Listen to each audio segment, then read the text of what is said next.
Good evening, everyone. Welcome to the first meeting of the new fiscal year, October 1st, for the City Commission. The clerk could take the roll, please. Commissioner Marker. Here. Deputy Vice Mayor Long. Here. Vice Mayor Cassell. Here. Commissioner Burns. Here. Mayor Carney. Here. We have a quorum. Great, thank you. If you could all rise for the Pledge of Allegiance. I pledge allegiance to the flag of the United States of America and to the republic for which it stands, one nation, under God, indivisible, with liberty and justice for all. Thank you very much. You may be seated. Agenda approval. Have everyone had the opportunity to go through the agenda? Any additions, subtractions? Mayor, Yes? we would like to remove item, I believe it's 8B, ordinance number 02-24, amending the Public Works, Chapter 52-1. And we'll reschedule it at another time. So this is removed. Problems with the caption. Okay. Why? Problems with the caption. Oh, gotcha, thank you. Any other? Then I need a motion to approve the agenda. Motion to approve as amended? Second. All in favor? Aye. Aye. Any opposed? Great. Presentations, we have none today. Publics and inquiries on agenda and non-agenda items. City Manager? Yes, sir, Mr. Mayor, ladies and gentlemen, good evening. I do have a couple items I'd like to address with the commission, if I may, at this time. First and foremost pertains to yesterday's special meeting in which there had been discussion regarding the internal auditor selection process. I wish to have an opportunity for a couple minutes, now that all 5 elected officials are in position, to entertain with us a couple thoughts we have going forward. And then in an effort to facilitate that opportunity, I'd like to ask Director of Human Resources, Dwayne DeAndre, to please come forward to offer a brief dialogue so as to assist this opportunity. Mr. DeAndre, if you would, please. Yeah, thanks. Thanks, Dwayne DeAndre, Human Resources Director, Mayor, Commissioners. As you know, some positions are hard to fill and others are tough recruitments. This is both for the city of Delray Beach. And I'd like to suggest, if the commission would entertain it, that moving forward we consider maybe engaging with a executive recruitment firm that can, that has a large bandwidth, that can conduct a national campaign, hopefully creating some excitement around some candidates for this opportunity. Our staff, has went out twice for this recruitment. We've yielded some results, but really not provided a sturdy and plentiful pool for you to look at. So that would be my suggestion moving forward. I brought that up at the last meeting. I'm fully supportive of that. I think that's a good move for us. You go get a Russell Reynolds. They'll find you a slate of candidates that are vetted and meet all of our criteria. So I think it's a great idea. Yeah, we've done that in the past here for certain positions, and we've dealt with like 5 or 6 different national firms. So we have a good relationship with some of them. Someone that can run a national campaign is something that I think we need. Mr. Long? What's the cost associated with taking that direction? So looking at the past one that we did, it was 4 years ago, $26,000. I'm guessing 30 to 60, depending on what the campaign is actually going to be like. This is a very hard to fill position, so we would have to go out for some bids and see what we could get that for. Got it. It's usually about 33% of the candidate's starting salary. Yeah, I get it. I briefly worked for a recruiting firm, believe it or not, many years ago. So I wanted to just throw up another idea out there because I missed the meeting earlier this week. And I had referenced this before when we went this direction, but I kind of let it ride. Believe it or not, I let some things go up here, even when I don't agree with them. I know it's hard to believe. But I was never fully on board with this idea. Last year we had identified a firm to go with. We went through a whole RFP process and identified a firm. It was with Plant Moran.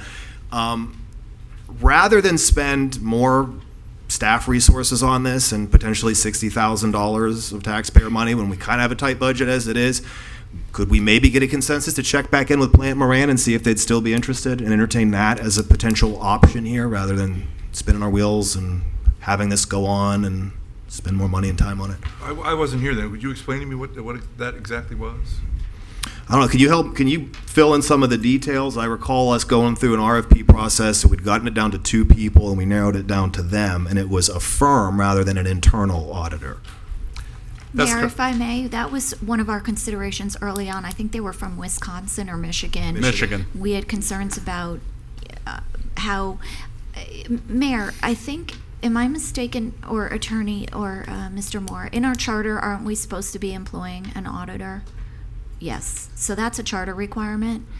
I think it's about time we have a full-time auditor. When I first came on, and that's 4 years ago, there were 4 different departments that were in need of consideration for how to run more efficiently, and I think you've been discussing this, Mayor. I think that we would serve ourselves very well if we had somebody on board full-time who could start going department through department. Our former auditor gave us sort of a list of where to begin. She gave us 3 areas of urgent need, moderate, and then low. And I think we need to start doing this. That was over 4 years ago that she did a report on where we needed to start looking at being more efficient. So I don't have a problem using a firm when we talk about having them come in and do something for us quickly in one department where we see a need. But for the day-to-day operation, I think it's high time we have an auditor in compliance with our charter.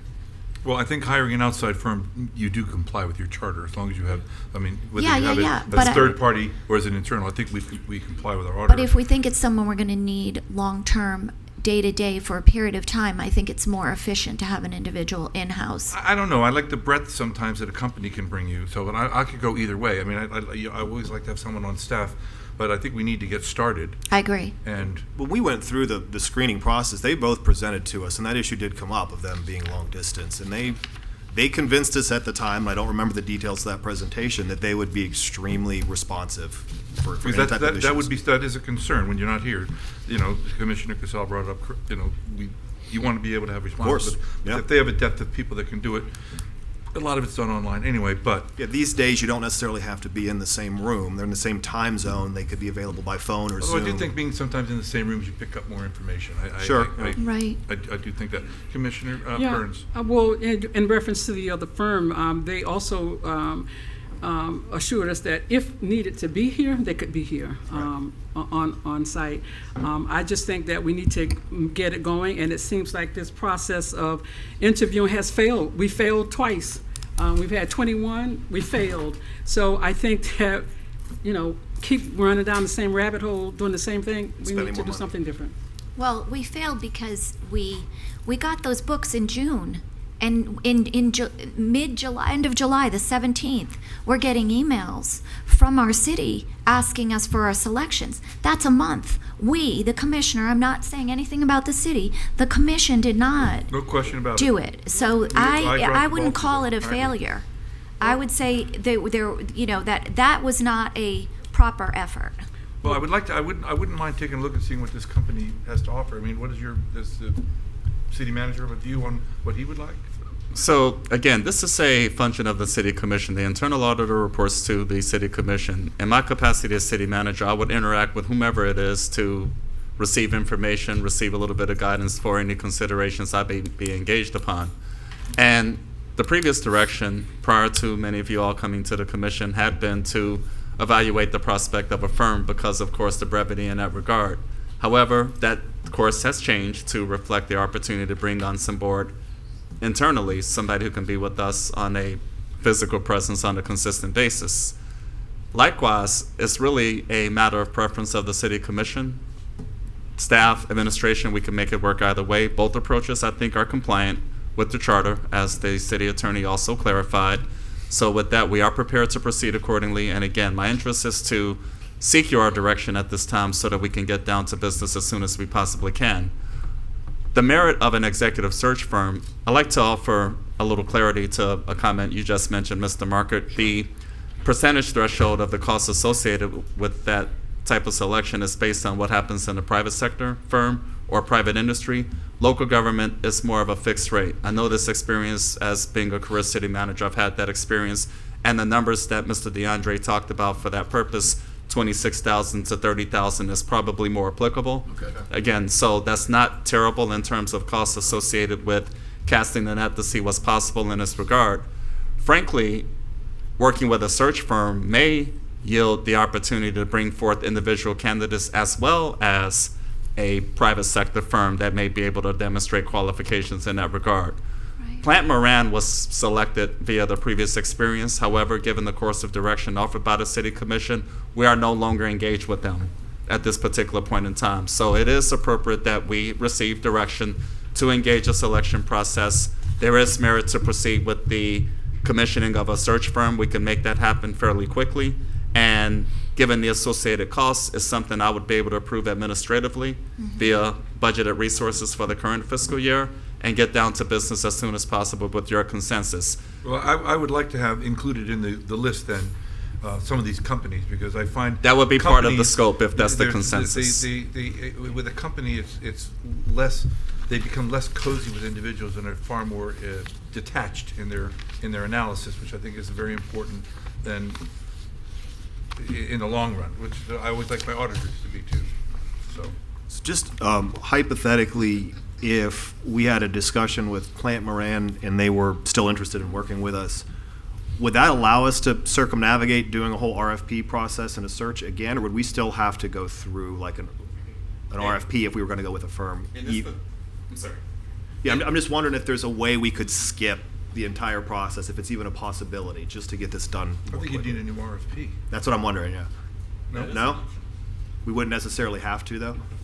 I'm just trying to think through, and if we don't want to go with Plant Moran, I actually don't care. I'm just throwing it out there as a way to sort of skip a long process again, since we already did vet them. If they could come in and assuage the concerns of the commission like they did with the previous commission, maybe it's a move we could make instead of, doing the whole search firm and going through a process that's going to cost us maybe not as much money as $60,000, but still a lot of staff resources and time. Do we have consensus up here? Just to start a conversation with them and see if they're even interested first, What frankly. would you, I got my vote for that, yes. you would absolutely. like to, To okay.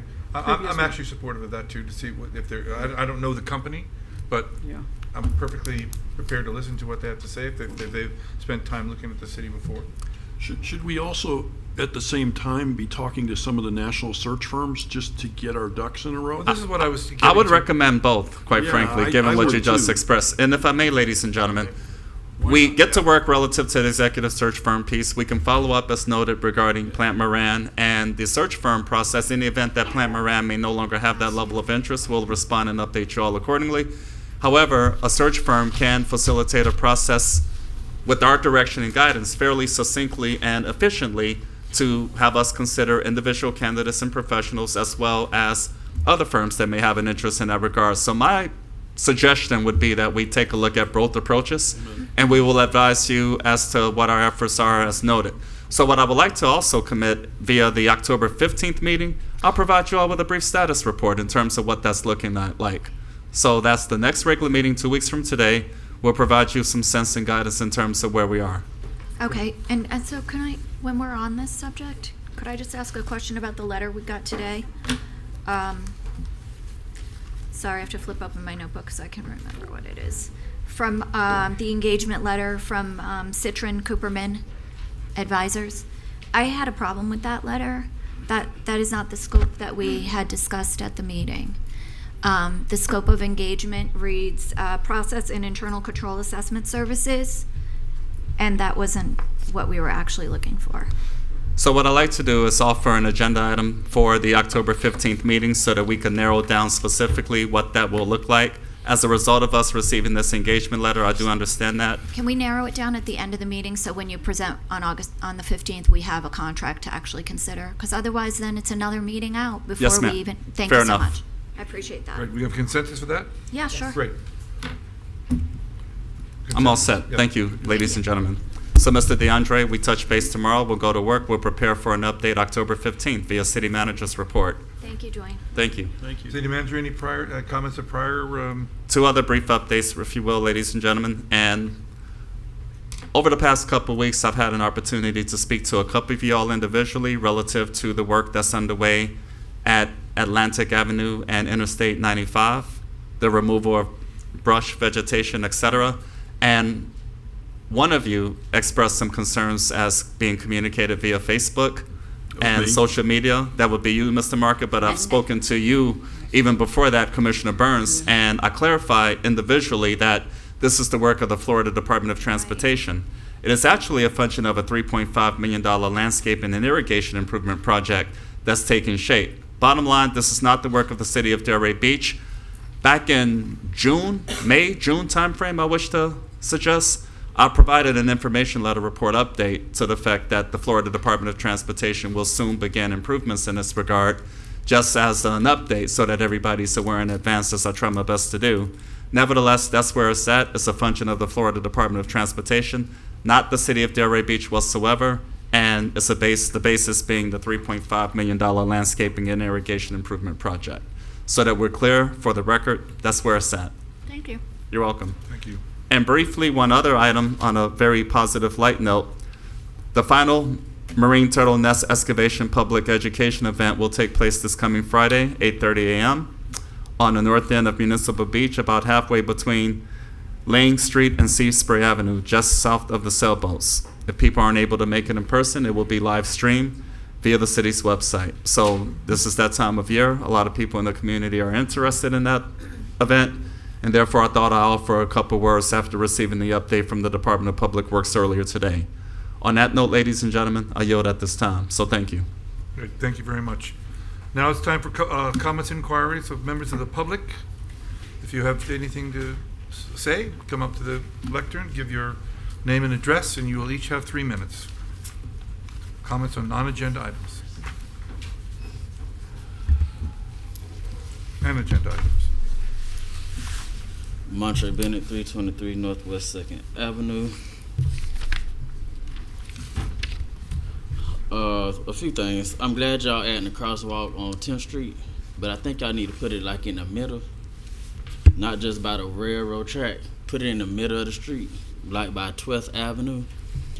I'm satisfied that y'all celebrating Pedestrian Safety Month, because we need pedestrian-friendly streets again on Lake Ida Road for families trying to get to Lake Ida Park and to the Boy Scout Park. Thank you, City Manager Moore, for taking care of the community needs with the roundabouts, especially in front of Ebenezer Church.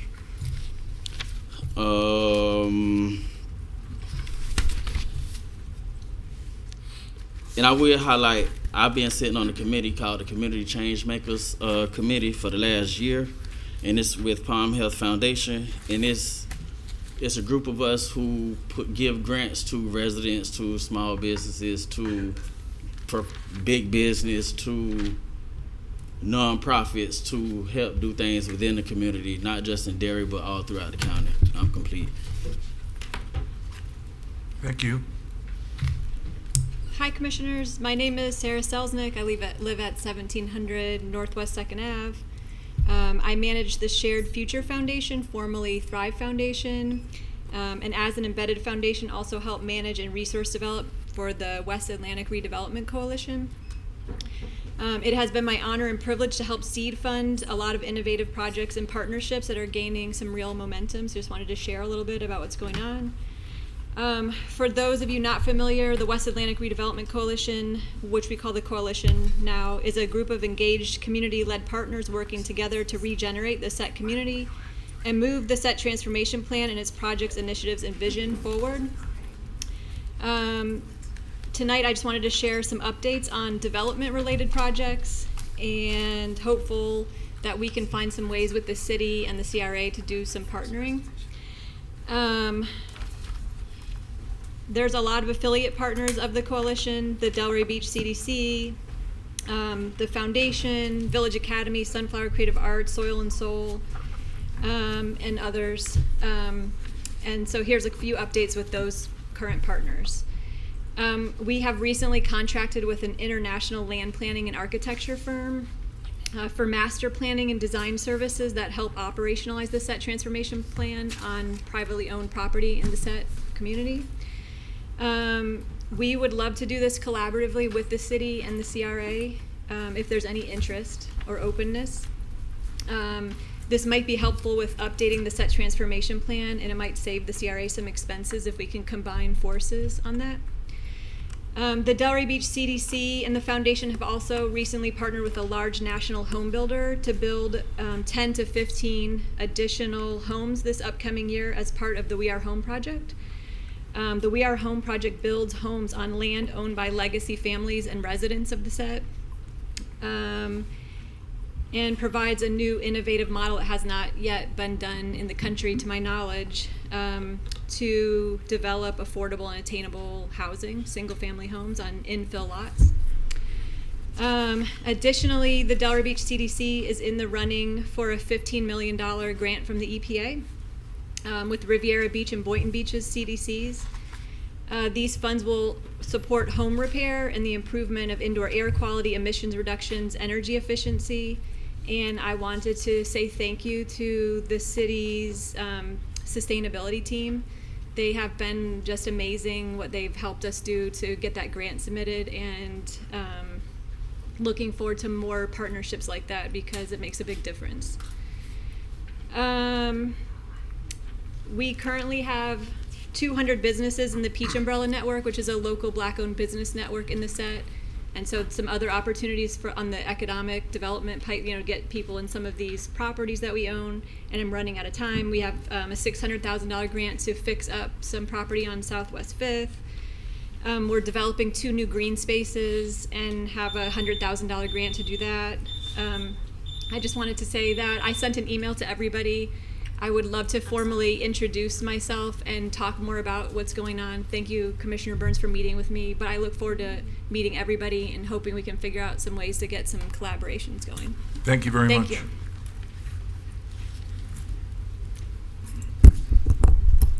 Good evening, Mayor and Commissioners. My name is Patrick McNamara. I am the President and the CEO of Palm Health Foundation, and my address to give you guys is 718 Southwest 27th Avenue. I live in Boynton Beach, just up the road from you guys. We heard of them. Yeah. I'm here really just to introduce myself as well as the foundation, and for the newer commissioners, the work that has been going on over the past 10 years. Through Healthier Delray Beach, an effort that we have supported. Palm Health Foundation has invested over $1.5 million in the city of Delray Beach through Healthier Delray Beach and improving the health and particularly the behavioral health of residents. We stand ready to work with the city continuing. Many of the folks who are here can speak more in terms of the efforts better than I can. It has been a resident-led effort. One of the things that we excel at doing, and particularly in the behavioral health space, is elevating the voice of the community and bringing them to bear in terms of what solutions are being contemplated in the behavioral health space. I also sit on the county's advisory committee on behavioral health and substance use, along with Commissioner Burns. And I'm a licensed clinical social worker. So I wanted to give you all of that information so that we stand at the ready to work with you guys as things move forward to come up with solutions for continuing to improve behavioral health, particularly involving the voice of residents. Thank you. Did you want to weigh in on that at all? It's like a copy of our strategic plan for each of the commissioners. What he said. Yeah, thank you very much. I think your group could be very helpful to us as we try to develop the programs we want to have here. I just sit on the board with him. No, I know who they are. Yeah. All right. Good evening, Commission. My name is Pamela Williams. I reside at 245 Northwest 8th Avenue. I am here this evening to discuss what I see as a nuisance to the community.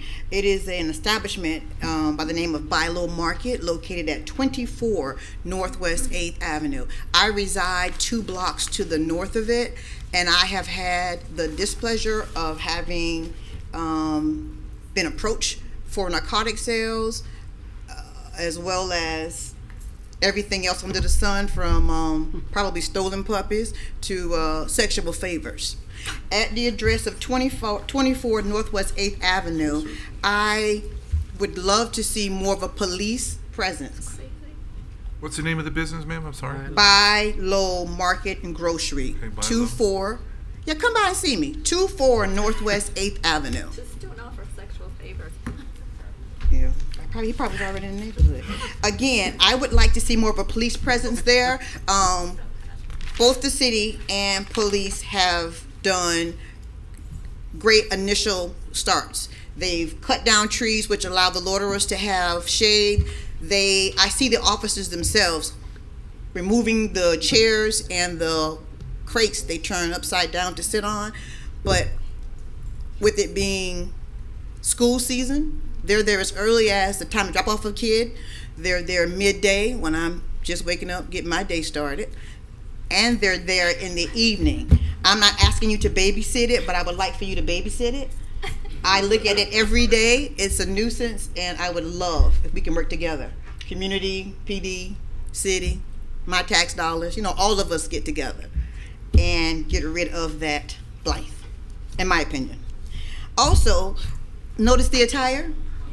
Okay, now this orange right here is in honorance of Unity for Delray Beach. I'm not sure if you all are familiar with that. I am barely, but I like the color. It looks good on my ebony hue. If we could all look into that, embrace it, and get out and do a look. We're already down with the yellows, the set, and we're down with the greens, mental health. Let's really work towards a unity for Delray Beach. Orange is the color. Any questions? Thank you very much.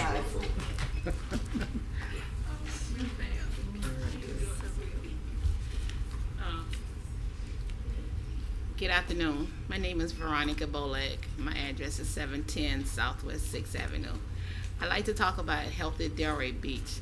Healthy Delray Beach is a good program. It's a good organization that helps anybody. Could you come a little closer to the microphone, possibly? No. No? Push it down. Okay, that's good. I'm sorry. That's all right. No. Can you I wanted hear me everyone now? to hear. Can you hear me now? Okay, let me start over.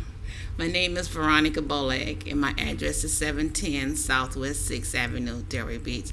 And I'm here to represent and talk about Healthy Delray Beach. Healthy Delray Beach is a good organization. It helps people that's in need. It helps people to in anything that they need. Ms. Madison have helped my family and in the long run. She have helped me through a lot. I have seen her help me through when my sister was suffering with cancer. She was there with me. She was there. Whatever I need for my grandchildren, she's there. So I would love to support and give credit and Ms. Kenya Madison her due date. Thank you. Thank you very much. Good evening. My name is Dupree Jackson, 30 Southwest 10th Avenue, Delray Beach. Good afternoon, Mayor, Commissioners. How y'all doing? Great. I'm here I just felt compelled to say something. I really just showed up to show support to Palm Health and Healthy Delray Beach. I actually would like to credit them. When I started getting involved back in 2013 and 14 in community and volunteering my time, I was actually invited to a meeting at Village Academy about the Healthier Together initiative, and I left that meeting being voluntold that I'll be on the steering committee. And it actually paid off in the long run, because that's when I started a lot of my professional development, really working with other professionals on that steering committee. And like Mr. Pat mentioned, over the years, it's well over our term. It was supposed to be a 5-year initiative. They invested in a lot of money, funds, and we got to help guide where those funds went. So that was a fun process. We were very intentional. It was a community effort, so I'm proud of that. Separate and aside, they also invested in me personally, from conferences, professional development, workshops, you name it. Palm Healthcare has always been there. They're still a sponsor, donor, funder of the EJS project, and a number of other organizations that maybe started because of great ideas and initiatives that Healthy Delray Beach started and grew legs of their own to keep going. But I just had to attest for them just being amazing partners and really putting their money where their mouth is. You said it, so I don't have to convince you. There's room to work with them. So I just hope we do that. But, oh, no, and what Pat didn't mention was about 3 years ago, we were able to bring home the coveted Robert Woods Johnson Cultural Health Prize, and I think he slipped by not mentioning that, and that took a lot of work. Thank you. And yeah, I didn't want that to not be mentioned. So thank you. Mhm. Thank you. Anyone else? Yes. Andrea Bruton, 703 Place Devant. Here to piggyback on what Mr. McNamara has been talking about with Palm Healthcare. I'm wearing my shirt, the Incredible Hope Foundation, which is a breast cancer awareness organization for people of color. In the last 3 years, I'm out of breath. So in the last 3 years, we've kind of learned that European Americans contract breast cancer at a much higher rate than people of color. However, the fatality rate for people of color is much, much higher than European Americans. How it comes from not being educated, finances, not getting the same treatment, and that kind of stuff. And we know nobody is coming to save us. So this is where the Incredible Hope Foundation was born. So it came out of my Zumba class. And the Zumba class has, we were started by, with the help of Palm Health Foundation, who gave us a mini grant to get our Zumba class started. And in that Zumba class, we had about 3 or 4 students over the last 7 years that suffered from breast cancer, and we lost 2. Unfortunately, we lost 2. So hearing their stories and hearing other residents of Delray's story about breast cancer, what happened to them, it made us do the Incredible Hope Foundation, especially Kenya Cheney's mom. I don't know, where's Miss Gloria? She's not here. But her story, it pushed us to do what we needed to do. And thanks to Palm Health Foundation that we're here now, and we're saving lives as well for your people of color. Thank you. Thank you very much. Anyone else? Yes? On your way here? Yes? Okay.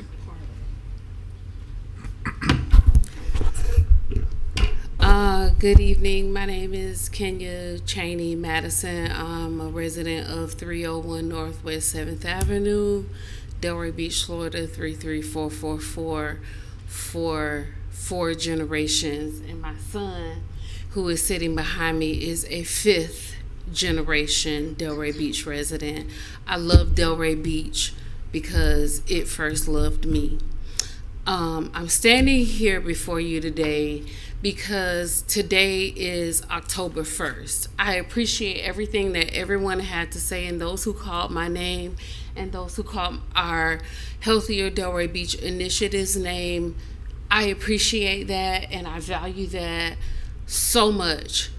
However, today is October 1st and it's Breast Cancer Awareness Month.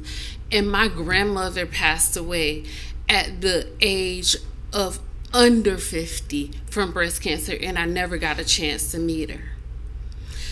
I'm raising a niece whose mommy died at the age of 4 because she passed away at the age of 42 from breast cancer.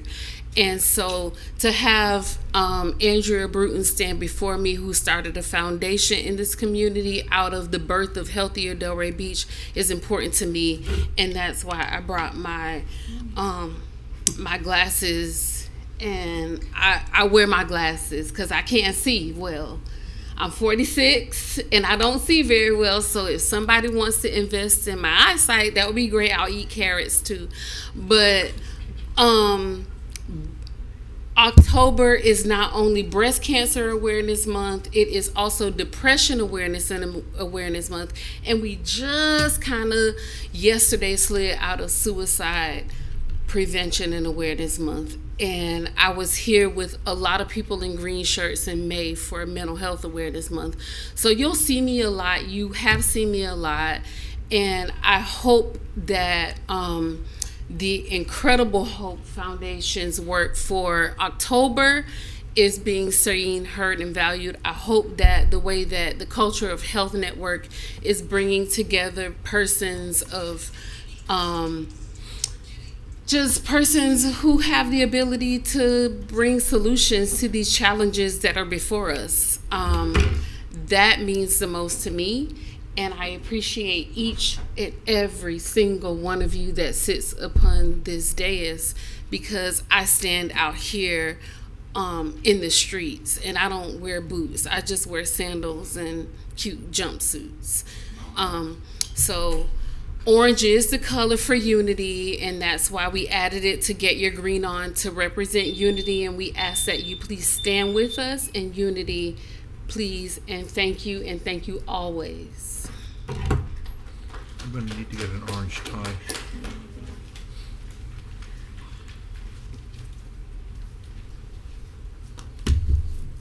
Hello, everyone. How are we doing today?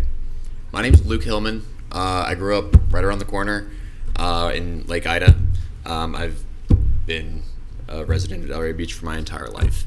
I do think Delray Beach is probably one of the best cities in the United States, and I firmly agree with that, but there's definitely some things that we can improve on. I played baseball with Bing and Byers, so yeah, so I'm the guy. So my main concern around Delray Beach specifically is the way we go about building code, and specifically I'm a realtor with Posh Properties, and I've recently come to know that the CRA is just hoarding land, and it's kind of wild, and I definitely think there could be better redevelopment opportunities if given to the private sector. Obviously, you know, the private sector, we're dealing with a lot of issues based on building cost, so that's definitely having effect on what we can actually build to get what we want as profit, obviously. But the thing is, the zoning laws just don't make any sense. If we actually want to have an equitable society where we have walkable cities, you know, good infrastructure that people can be safe in, and, you know, increased density, I really think that we can help legislation to permit that. So I feel like softening parking requirements would be an incredible step in the right direction. Also, minimum lot sizes. We can't build on anything that's less than 50 feet of street frontage, and that is just a waste of space. No one's gonna. It's just land, right? I'm thinking we could do like hydroponic grows, like for the city. I think we could do community garden spaces. I really think that if we improve the actual infrastructure that we. I'm losing my train of thought. I didn't prepare for this. I did, but like, you know. Thank you, I appreciate that. I really think that we need better public transportation. I think it's absolutely disgusting. I literally live in Axis Delray on Linton and Congress, and there is no possibility to walk anywhere. It is absolutely abysmal to the fact that I'm literally walking, like I drive outside, right on the sidewalk. There's, you know, bus stops, no shade, no nothing. It's absolutely, it makes me sick, because it's like, I think burdening the everyday citizen with the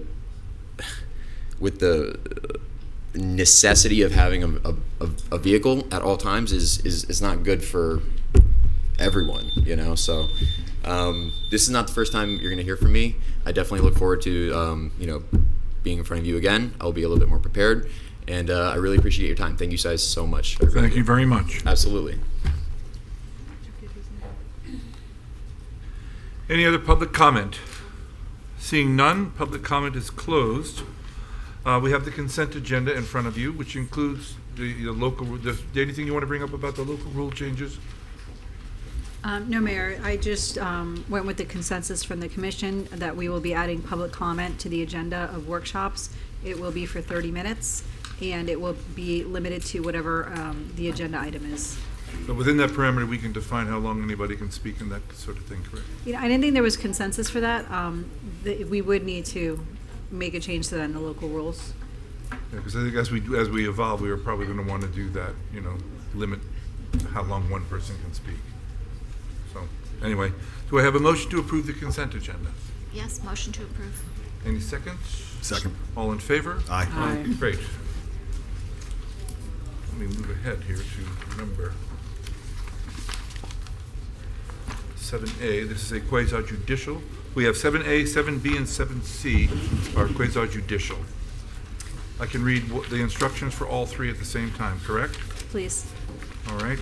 Let me read you the rules as it relates to item 7A, 7B, and 7C, which are quasi-judicial hearing, and I do not see the things in front of me. Yes, I do. Regarding items 7A, 7B, and 7C, the hearings will be conducted in accordance with quasi-judicial rules. The applicants in the city shall be allowed 15 minutes each to present their case. The public shall be allowed to speak for 3 minutes each, or a maximum of 6 minutes if a person represents an organization or group of people who are present but agree not to speak. The city commission and staff and the applicant may be allowed to cross-examine a witness. The city or the applicant will be allowed to offer rebuttal testimony. The decision to approve or deny an application or appeal may not be legally made upon personal views as to whether a project is a good project or not, nor may a decision be based on the numbers of citizens who support or oppose a particular project. The law requires that the decision must be made on the basis of whether the project meets the requirements of law, the comprehensive plan, and the land development regulations. Any people willing to speak on 7A, 7B, and 7C, if you could all stand and be sworn by the clerk.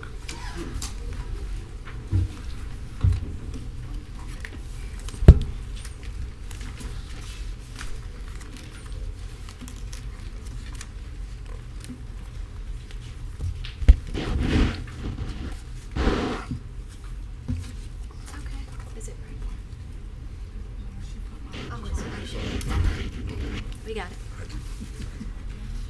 By the authority vested in me as a notary of the state of Florida, do you swear or affirm that the testimony you're about to give is the truth, the whole truth, and nothing but the truth? Great, thank you very much. Mayor, 7A and 7B are both the same item. Would you like to do them both at the same time? Yeah, we should do 7A and 7B at the same time. Do you want me to read the So, resolutions? Anthea, could you please enter the project files into the record? I'm sorry? Do you want me to read the resolutions first? Yes, please. Well, I was going to get to the disclosure of ex parte first, but go Okay, ahead. go ahead. Would you just read the, Yeah, I turned to page, hang on.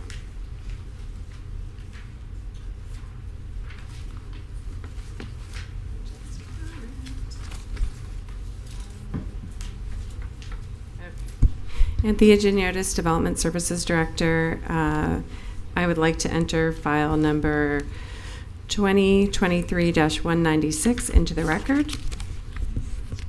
great, that's both? Yes. This is for the Maxwell resolutions, and then when we get to item 7C, we'll number Fine. those. Are there any ex parte communications on item 7A and 7B? Yes. Commissioner? Yes? None? No, I have a communications. I spoke to Mr. Van Arnhem briefly about a month ago. We also text and whatever might be on the server as well.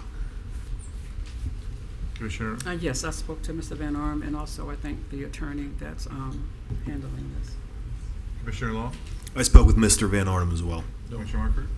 I don't remember, I spoke with Commissioner Van Arnhem some time ago, but not particularly on this, but I'm going to say that we did speak because we did speak. Would you please read the resolutions into the record? Resolution 176-24, a resolution of the City Commission of the City of Delray Beach, Florida, approving a request to utilize the Art Deco architectural style for the project located at 306 Northeast 2nd Street, as more particularly described herein, providing an effective date and for other purposes. Resolution 177-24, a resolution of the City Commission of the City of Delray Beach, Florida, approving a waiver request to Section 4.4.13E2A of the Land Development Regulations, allowing a streetscape width of 11 feet 2 inches for the project located at 306 Northeast 2nd Street, as more particularly described herein, providing an effective date and for other purposes. A resolution of the City Commission of the City of Delray Beach, Florida, approving a waiver request to Section 4.4.13D2A1 of the Land Development Regulations, allowing no front setback for a portion of the project located at 306 Northeast 2nd Street, as more particularly described herein, providing an effective date and for other purposes.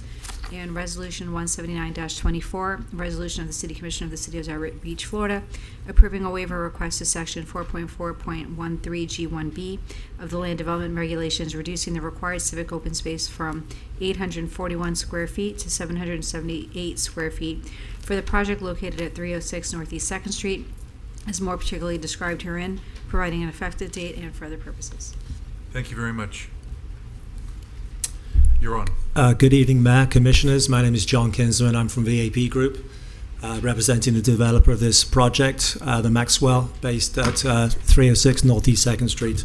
I was going to run through the quick presentation, then I'm going to hand it over to our architect to basically go through the architectural style, and then we're going to hand over to our attorney who's going to go through the waivers. So starting off with the project itself, it's a 4-story Art Deco building with 23 residential units based at 306 Northeast 2nd Street, corner of Northeast 2nd and Northeast 4th Avenue. About 0.895 acres in terms of the size. This is the existing additions from the north, looking down at the property itself. I'm sure you guys are aware the property is. Railroad tracks to the west, and basically basically frontage Northeast 2nd Street, Northeast 4th Avenue, and Railroad Street to the south. North view, parking lot view, northeast view. Like I said, 23 units, 2,600 retail space, 878 square feet of sig space. The rooftop will have a gym and a pool, like a dog washing section. Each of the units, all the units are between 1 and 3 bedrooms. The 3 retail spaces, and also all the parking is provided on the north parcel with 23 assigned spaces, and it's also gated after close of business. This is the project, the property in context, Ocean City Lofts to the south and also to the east, and the Hampton Hotel to the northeast. Just going to hand you over to Margaret Peggy, our architect. She's going to run through the architectural design. Thank you. Good evening. I am Peggy Fitzgerald from Net Architects on behalf of the applicant. So the language of Art Deco blends traditional and modern elements which enable the development to pay homage to the past while embracing modernity in the ever-changing fabric of downtown Delray Beach. The style has been carefully designed to complement and enhance the existing buildings in the area, taking into consideration the scale, proportion, and materials used in those neighboring structures, ensuring a harmonious blend with the surrounding environment. So architectural style and our experience with it is subjective. It's a compilation of style's features into a cohesive building that brings forth a recognition of similar buildings we've experienced before, thus recognizing its style. So Art Deco is a distinctive Florida style that's very recognizable, but I will review its features and how they're incorporated in the design of the Maxwell. And I apologize. There we go. So in the Art Deco style, pretty much includes flat roofs with concealing parapets, integrated signage, typically over an entrance, streamlined design where corners are sometimes rounded and the horizontal lines are expressed. Often there's a vertical element to sort of offset a lot of that horizontal expression. The exterior finish is typically stucco, smooth stucco colored with light and neutral colors. And openings and doors are typically recessed, allowing for deep shadows. So this is the Maxwell, and in this design, you'll see we have a distinctive base, middle, and top, which is an element of this style, but also a basic requirement of the LDR. We have flat roofs. Does this have a laser? Sorry. With parapets and a stylized ornamentation at the top. The entire building is smooth stucco, painted with pastel and neutral colors. We have some rounded features in the cantilevered eyebrows, as well as the signage and some other elements in the building, which I'll show you in detail in just a moment. There is a signage which can be seen from the civic space and the prominent intersection. There's a good deal of horizontal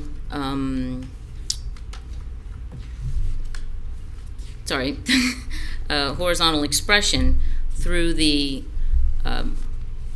stucco reliefs and the banding, as well as the ornamental metal in the arcade. The building also has recessed windows and doors.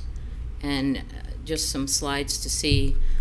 The slide on the left has some actual custom ornamental design, and it sort of relates to the metal ornamental design at the rooftop as well.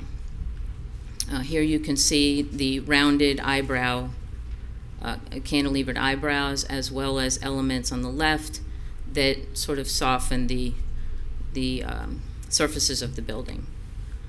This is the signage on the left, which is also incorporated with the rounded element, and then on the right you can see that ornamental metal on the parapets, which, because it is a flat roof building. This is actually the west wall, which fronts the railroad.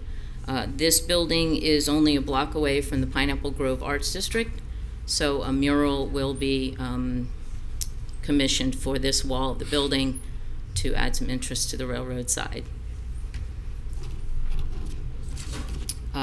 So as noted in staff report that you've received previously, many characteristics of the Art Deco style are incorporated in this building, and although not every element of Art Deco is present, the style is easily recognizable through the cohesive use of these elements, which makes this building an excellent example of Art Deco style. We ask the Commission to approve the use of Art Deco style for this development, and we also want to thank staff for their assistance and support with this project. And I'm finished. Thank you. Any questions? Not there yet. Thank you. Hi, good evening. For the record, Christina Belenke, the land use attorney for the project, and I will be speaking on the waiver requests. So our first waiver request relates to LDR section 4.4.13E2, requesting reduction of the streetscape along Railroad Street. And so just to put things into perspective, primary streets in the CBD are held to a superior standard. They are supposed to help create higher pedestrian activity in the environment in the CBD, and have wider widths and attractive landscaping because of that. And so here on the screen you have your standard streetscape requirement for all streets within the CBD. You have 4 feet of of curb zone where you would have your street trees, your street lights, any utilities. B on the screen, that's your pedestrian clear zone. That's 6 feet of pedestrian walkway. And then C is the remaining setback area, which would be a minimum of 5 feet, and that makes up 15 feet. What we are seeking to do today is provide A and B along Railroad Street, but reduce C, and we'll get into some of the issues related to Railroad Street and the reason for that request. So again, here you can see the red box represents the 4-foot pedestrian, or the 4-foot curb zone. The blue box shows your 6-foot pedestrian zone, and then you have the 1 foot 2 inches of remaining setback that's proposed. Now this property is unique. We have street classification along 3 sides, along 4th Avenue, 2nd Street, and now Railroad Street. I don't believe there's any other property within the CBD that has 3 street frontages. So it's unique because of that, but also because of the classification of Railroad Street. If anybody has driven down Railroad Street, it is abundantly clear that it functions more like an alley than a street. It is 25 feet in width. You have the existing building right at the edge of curb currently, and it really serves as back of house for the properties that are adjacent on 4th Avenue. And so even with this request, we're meeting the minimum setbacks. But here you can see Railroad Street kind of wraps around adjacent to the railroad tracks. We initially had a request from the city to dedicate right-of-way to widen Railroad Street. It's currently a platted 25-foot right-of-way. Typical streets in the city are 50 feet in width. Going back when Ocean City Lofts was developed, they had a right-of-way reduction request approved at that time and were not required to dedicate their 12.5 feet of right-of-way. So they did not dedicate right-of-way to expand Railroad Street along the north or west sides. And so a similar request was approved for this property. And again, that was mainly because city staff recognized that although it was a platted street, although it is called a street, it really does function more akin to an alley. And so in the staff report, staff notes that, it will not diminish the provision of public facilities, create an unsafe environment, or adversely affect the neighboring area. And given the findings by the Development Services Management Group relative to the requested right-of-way reduction, the board should consider whether those unique circumstances also apply to the waiver. Also, there are no pedestrian walkways existing along Railroad Street. There is no pedestrian activity. We are providing a 6-foot sidewalk adjacent to our parcel because there are some units that front Railroad Street because, again, it's classified as a street, so we're required to activate it and put the stoop frontage types to residential units. But the sidewalk will solely provide access to those units and really is not going to connect to another sidewalk. There is no sidewalk along the railroad tracks, and there's no sidewalk along the remainder of Railroad Street. You do have some access to the back of the properties that front Northeast 4th Ave, but again, it really functions more so like a back of house, a service road, an alley. And here you see some views. So the top left-hand corner looking east towards Northeast 4th Avenue, that's the existing structure on the property. It actually encroaches slightly into that right-of-way. And then on the top right-hand side, you can see Ocean City Lumber. Again, there are no sidewalks provided. They do have a little bit of landscaping in that area. And then again, on the bottom of your screen, those are images adjacent to the railroad tracks. And so you can see, again, there are no sidewalks. There are cars that are parked along there often. It really does function more like a back of house alley than a street.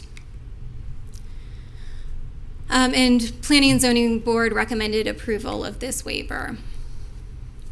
The second waiver relates to Table 4.4.13C to reduce the front setback at the corner from 10 feet to 0 feet.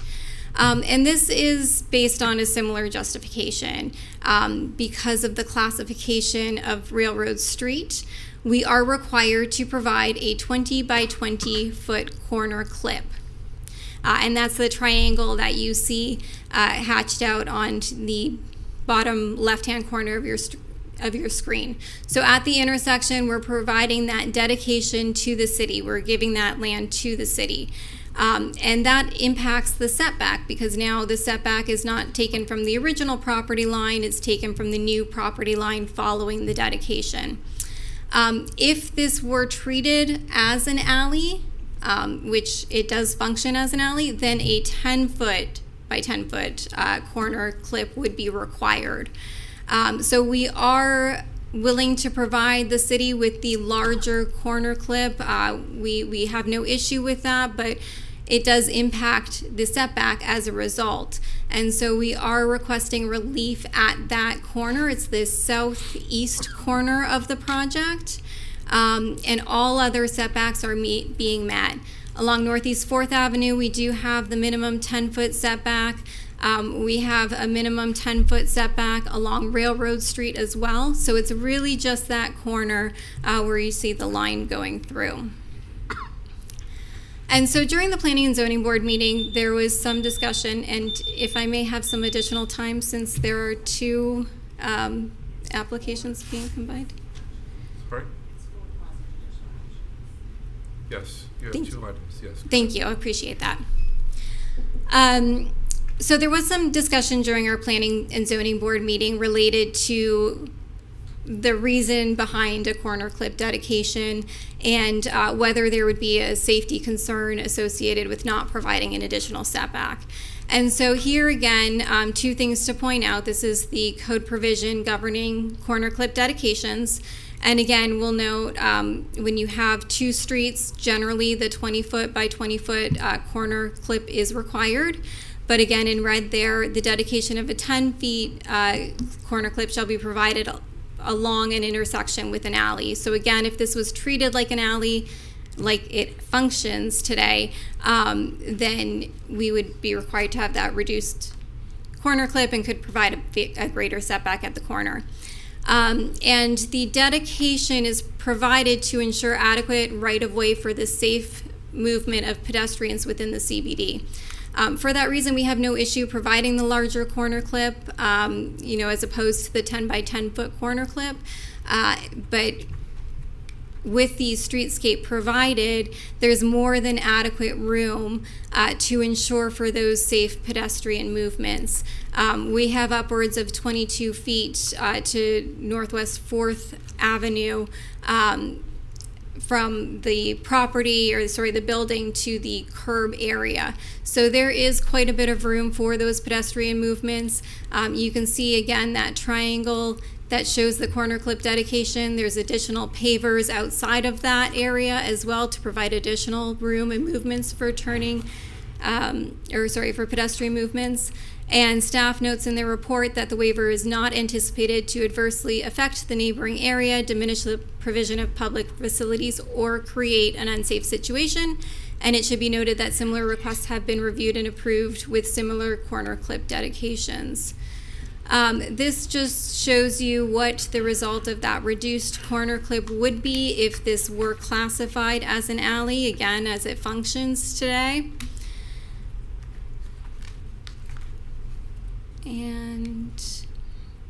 And here we have just a perspective. So the car is essentially on the Railroad Street corridor at the intersection. If this were to turn onto Northeast 4th Avenue, you can see the expansive pedestrian area that could accommodate lots of safe pedestrian movements, and there's adequate visibility there as well.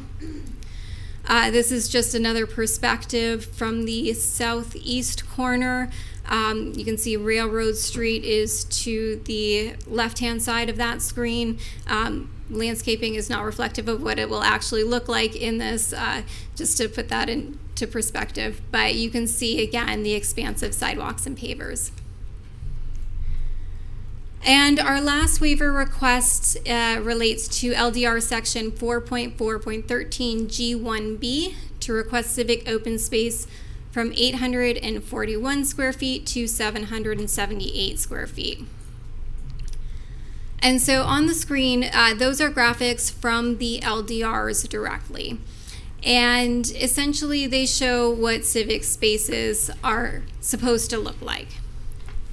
Where you have two intersecting streets, the preferred location for a civic open space is at the corner, at the intersection. And you can see in a number of those images that green space, civic open space is placed at a corner, and it is in a square or rectangular configuration. The larger image, again, shows the civic open space on the corner and the configuration as a square. It shows how you would calculate civic open space taking out your minimum setbacks. But what it does not show is what is required in most intersecting streets is that 20 by 20 foot corner clip. That does not seem to be accounted for in these regulations. But pursuant to the code, dedicated rights of way and areas used to meet the minimum setback requirements do not count towards fulfilling the required open space. So essentially here, where you would have a triangular corner clip dedication, your civic open space would be reduced and cut into that square area rather than maintaining the box, because there's an additional setback that's required. And so just taking a step back, this property is unique for multiple reasons. Again, it's likely the only property within the CBD that actually has 3 street classifications adjacent to it. There's probably many instances where you have 2 streets and an alley, but because Railroad Street is classified as a street, it doesn't matter the functionality, it is treated differently. Also, this property is bisected by Northeast 2nd Street. So you have the southern lot, which on its own would not require civic open space, and the northern lot, which would trigger the requirement. Combined, the property does require 841 square feet of civic open space. However, because the northern lot is not a buildable lot for purposes of, providing an actual structure, we cannot put the civic open space on that long, narrow northern lot where it would normally be required. We're required to provide it on the smaller lot where it is a little bit more of a burden, and include it in our development program. Here, just going back to kind of that graphic that we showed you earlier, you can see the green box where we're proposing to calculate our civic open space.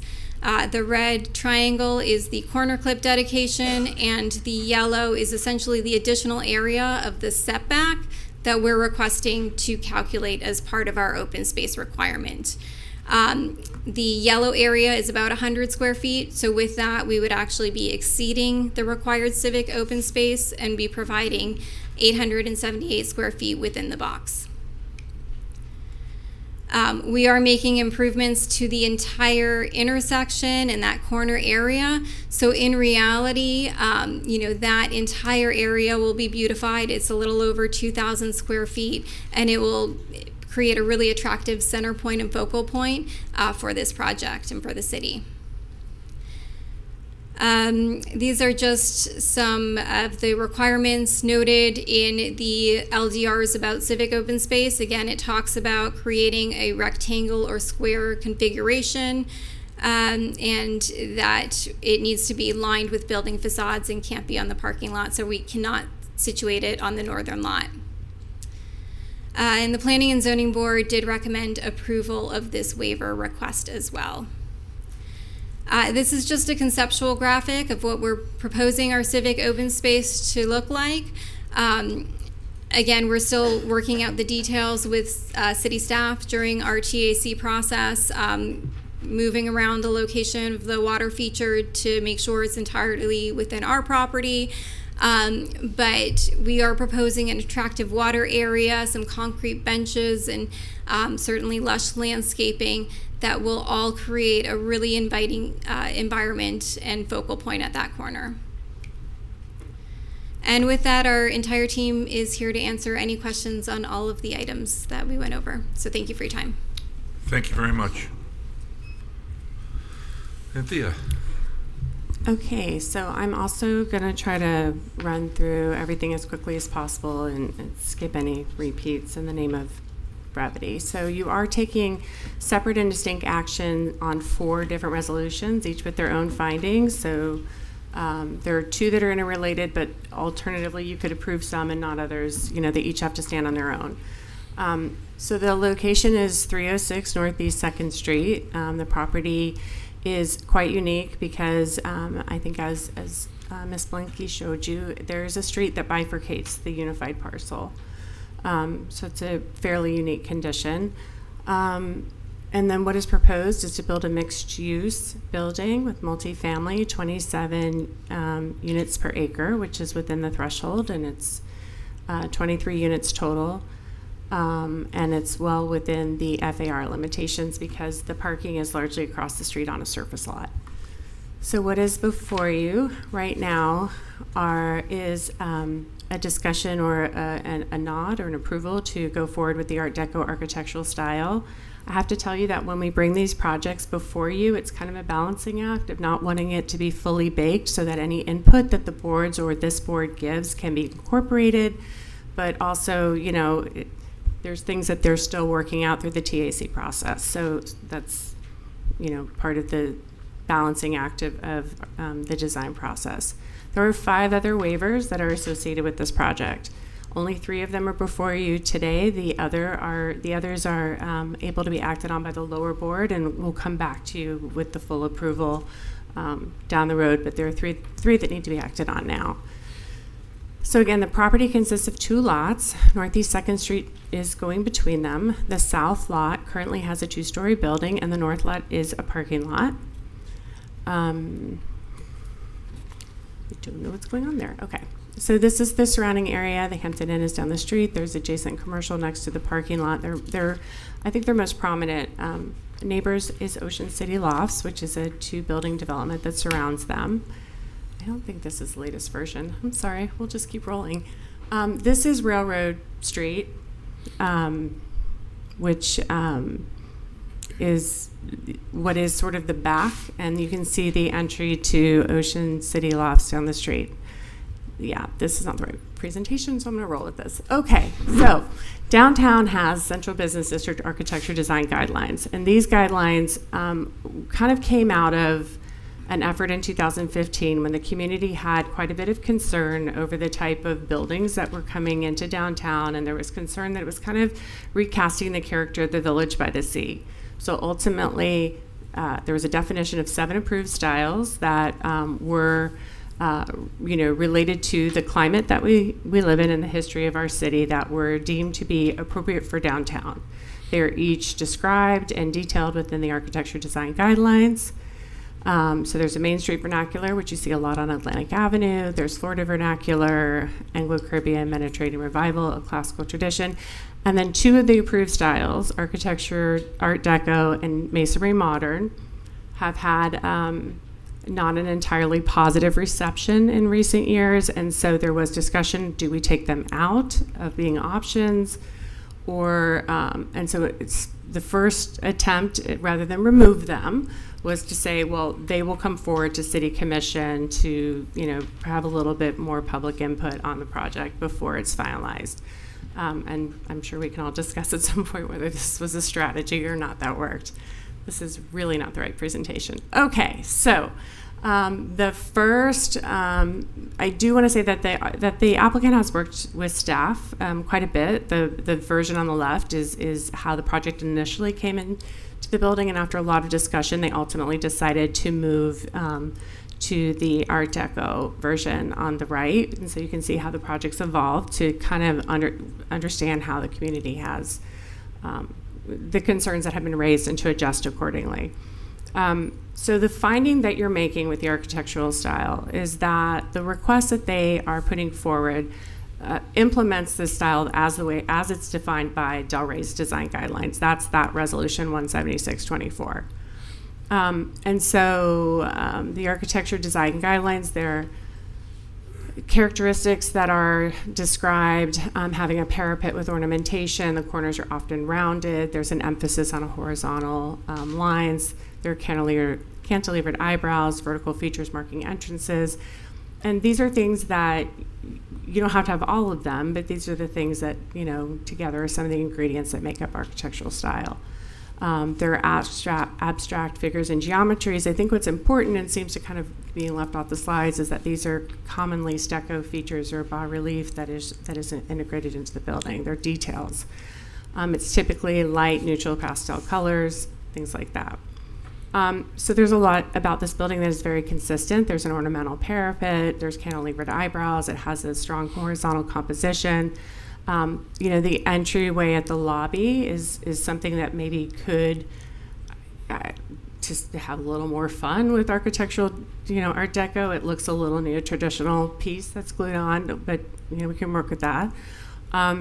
I think it's interesting that the three-dimensional images you're seeing are a very cream-colored building. I don't know if they're not translating onto the elevations right now, whether those are supposed to indicate shadow, but there are some brown earth tones that depart a little bit, that I think the building is more successful in the three-dimensional graphics you were shown. So little things like color we can talk about. Yeah, this is yesterday. Okay, so here is the lobby entry. This is what I'm talking about. The other part that will also come back to you is that CBD, the Downtown Central Business District, encourages the use of building arcades.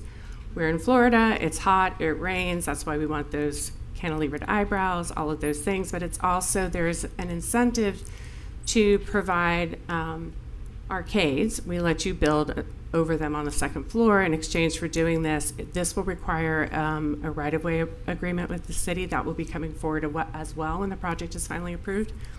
However, this is something that we allow the building to come forward.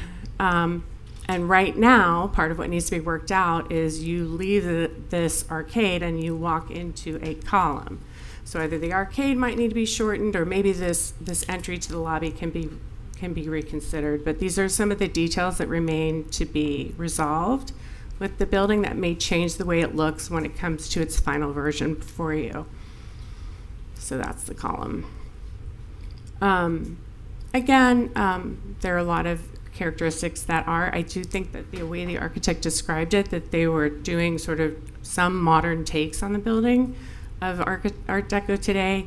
The justification labels this detail as a stucco relief, but it appears to be a metal configuration, which is a little bit of a departure, but I think the geometry itself is appropriate. It's just some of the materials and the execution I think there are questions about. So if you feel strongly about any of those details, this would be the time to give them good direction. The part that faces railroad corridor, we'll get into this a little bit more with the setback issue. We do have some concerns about the entries there.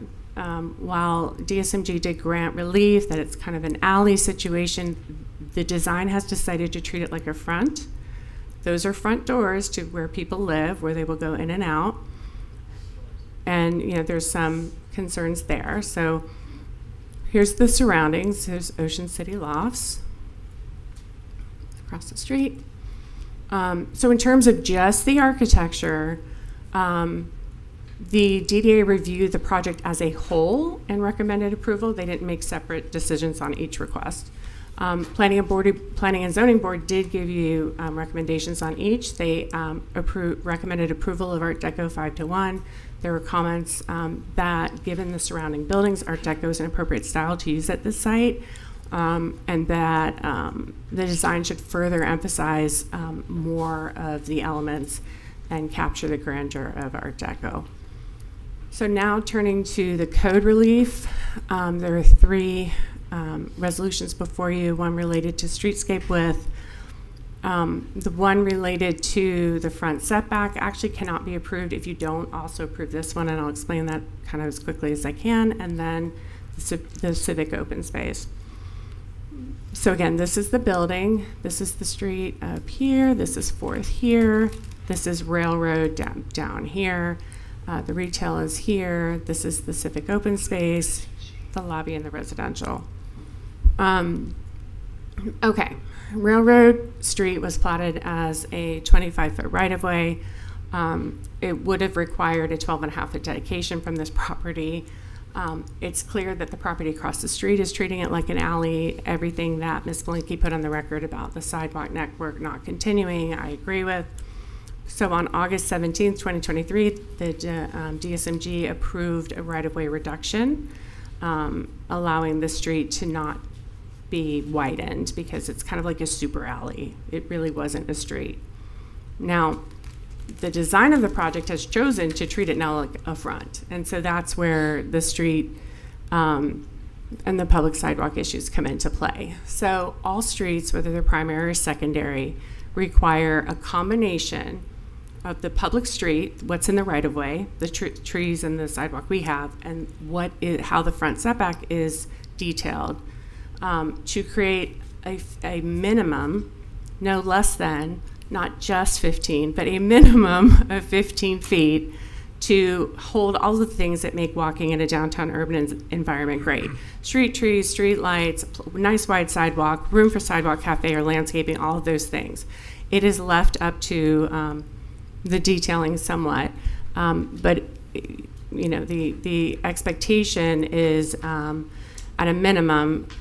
There's a distinction between commercial and residential. This is residential, so you have to have that minimum 4-foot curb zone, a minimum 6-foot clear zone.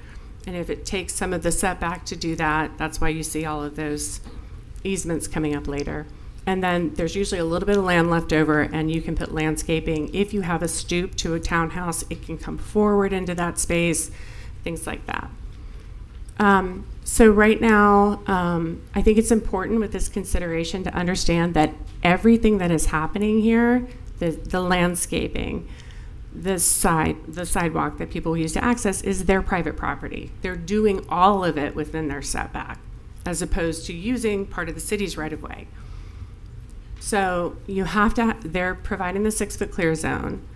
The curb zone is 4 feet. It doesn't all, this wiggling is happening, which has raised some concerns in terms of the landscape viability in those pinch points, because it's still a street and the trunks of the trees have to be set back 18 inches based on traffic rules. So there's some details to work out there. With such a tight space, it may be better just to go to sidewalk, to tree grates that have ADA accessibility to roll over them.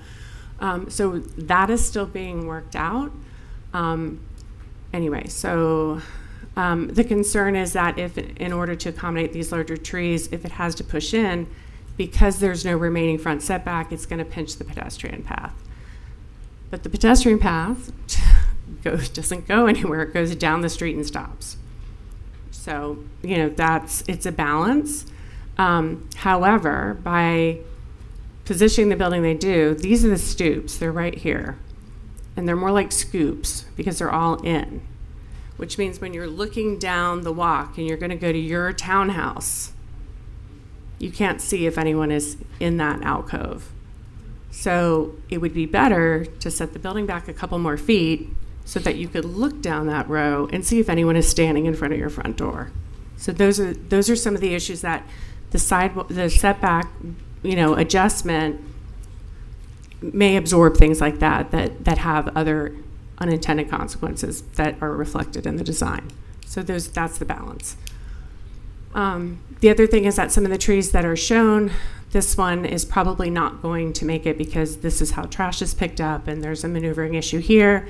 We're still discussing the types of species, the type of palm coming out over the street. It's still a city right of way. We are still responsible for, you know, what is impacting it. So there are some of those details to be worked out.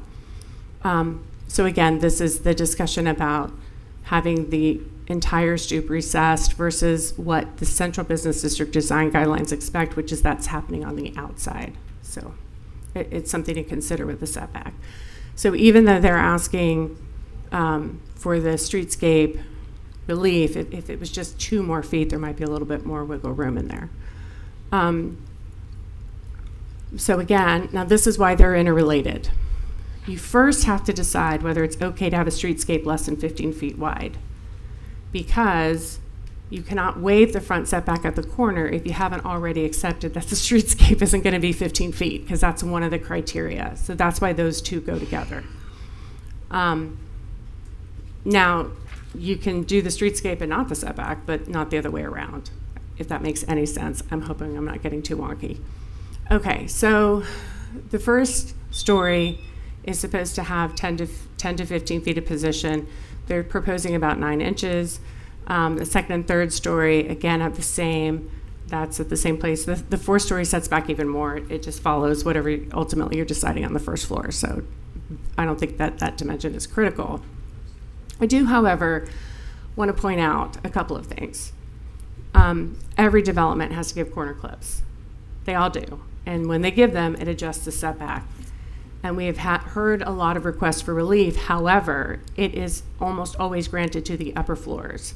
that the front still sets back, and then we let the second and third story come forward, although I don't remember the very last one, which was the edge, which Ms. Belinkie also represented, so she can correct me if I'm wrong on that. So I think that the parts of this that matter is that this is sort of a super alley intersection, right? So to give the larger curb cut, I think, it's not a full street. However, even if they were giving the smaller curb cut, there would still be about a 5 foot, there would still be more air here. It wouldn't go all the way to the curb cut the way it's showing. So, those things are things to think about. And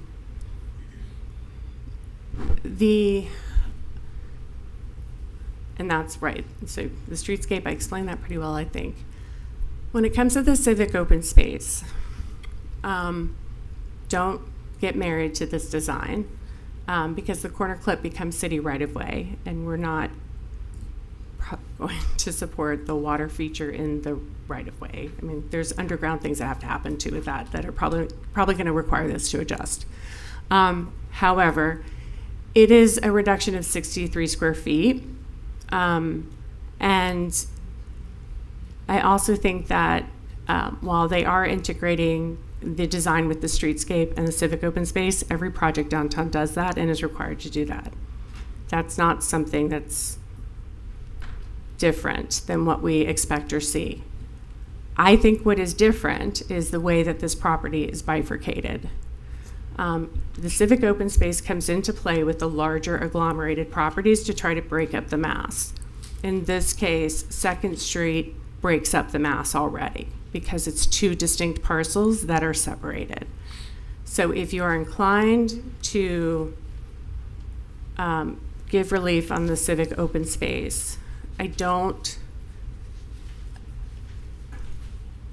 me, it is that unique configuration. We still expect a great design, whether it's got 63 square feet more or 63 square feet less, and we certainly will have to work on what can be legally placed in the right-of-way.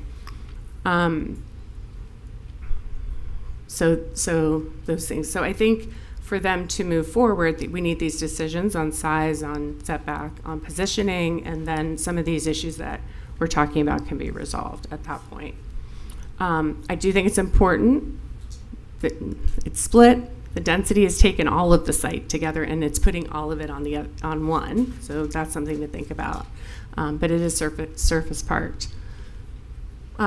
So for these 3, the finding is whether or not it will affect the neighboring area, if it diminishes public facilities or creates an unsafe situation, and if it's a special privilege.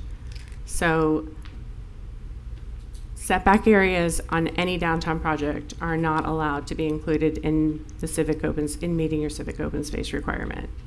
It was always described your setbacks are your ante, your civic open space is, the part you have to give to bed.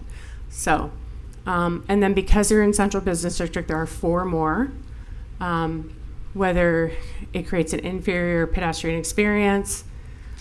Certainly, this is an important finding to consider both for the setback and for the streetscape. Whether it's incompatible with nearby buildings, does it erode the connectivity?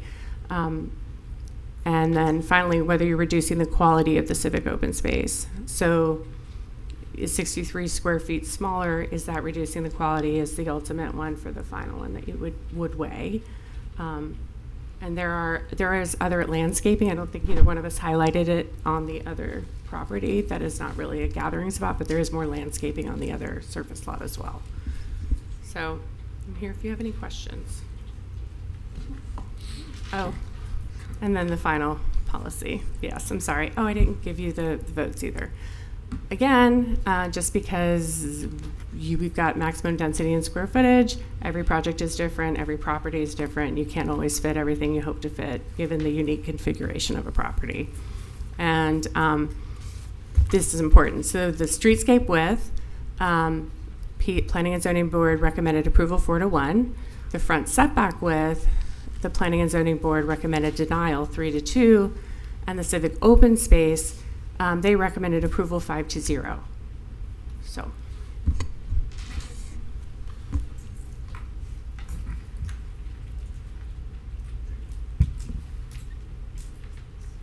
So they denied the front setback with the corner cut and the, okay, Are we going to go to public comment? okay. Public comment. Oh, yeah, we're gonna go, yeah, but I'm getting ready, I got my list here. You're finished, Anthea, you finished? Yes. Thank you.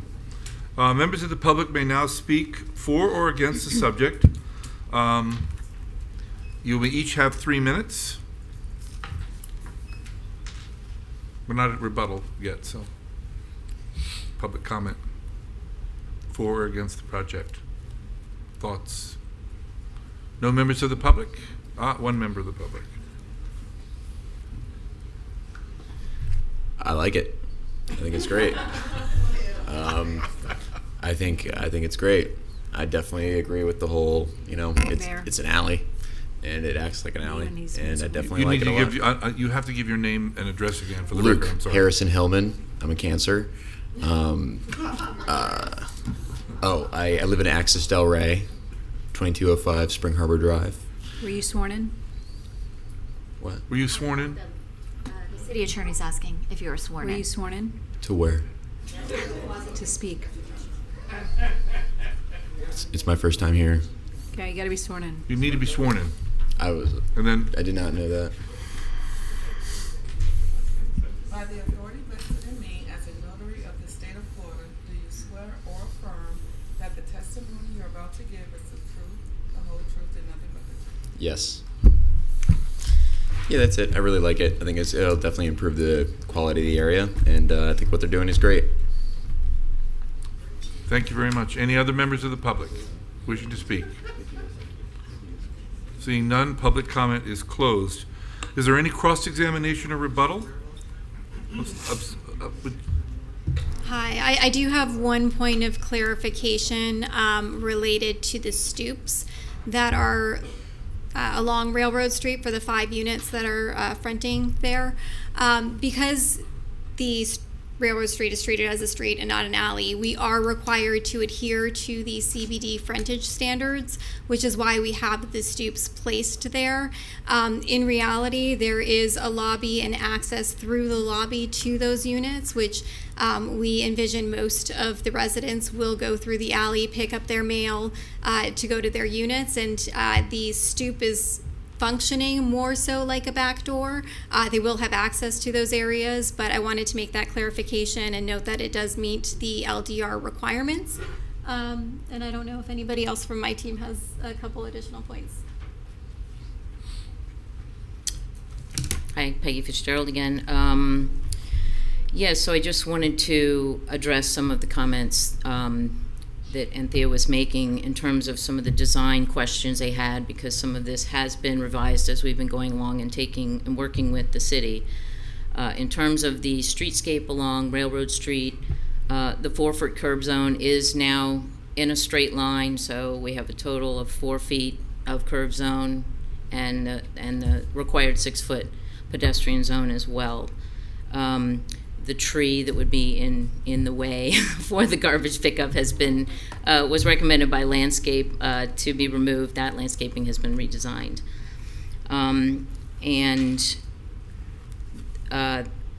The alcove comment about the stoops is actually the first that we've ever heard of that.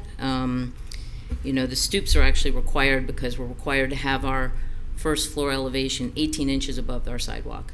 So you kind of have to have steps, and as it would pretty much function as a back door, probably people coming out, walking their dog maybe, and then going back in. But it will be something that we'll take into consideration. And my last point would be about the civic space. The civic space is a civic space, and whether that 63 square feet is considered part of our required area or not, it's still going to be part of the civic space. It's not like, we're going to go off and make it something else. It's sort of all part of the whole design of the corner, which we think is a fairly large and elevated space. We do get to take advantage of, as was mentioned, the 2 primary roads that do have the curb and a good amount of space before we hit our property line, so we do get to use some of the city's property to sort of make that a larger enjoyable space. And, you know, we believe that it will be a quality space. Thank you very much. The city staff, any rebuttals, any comment?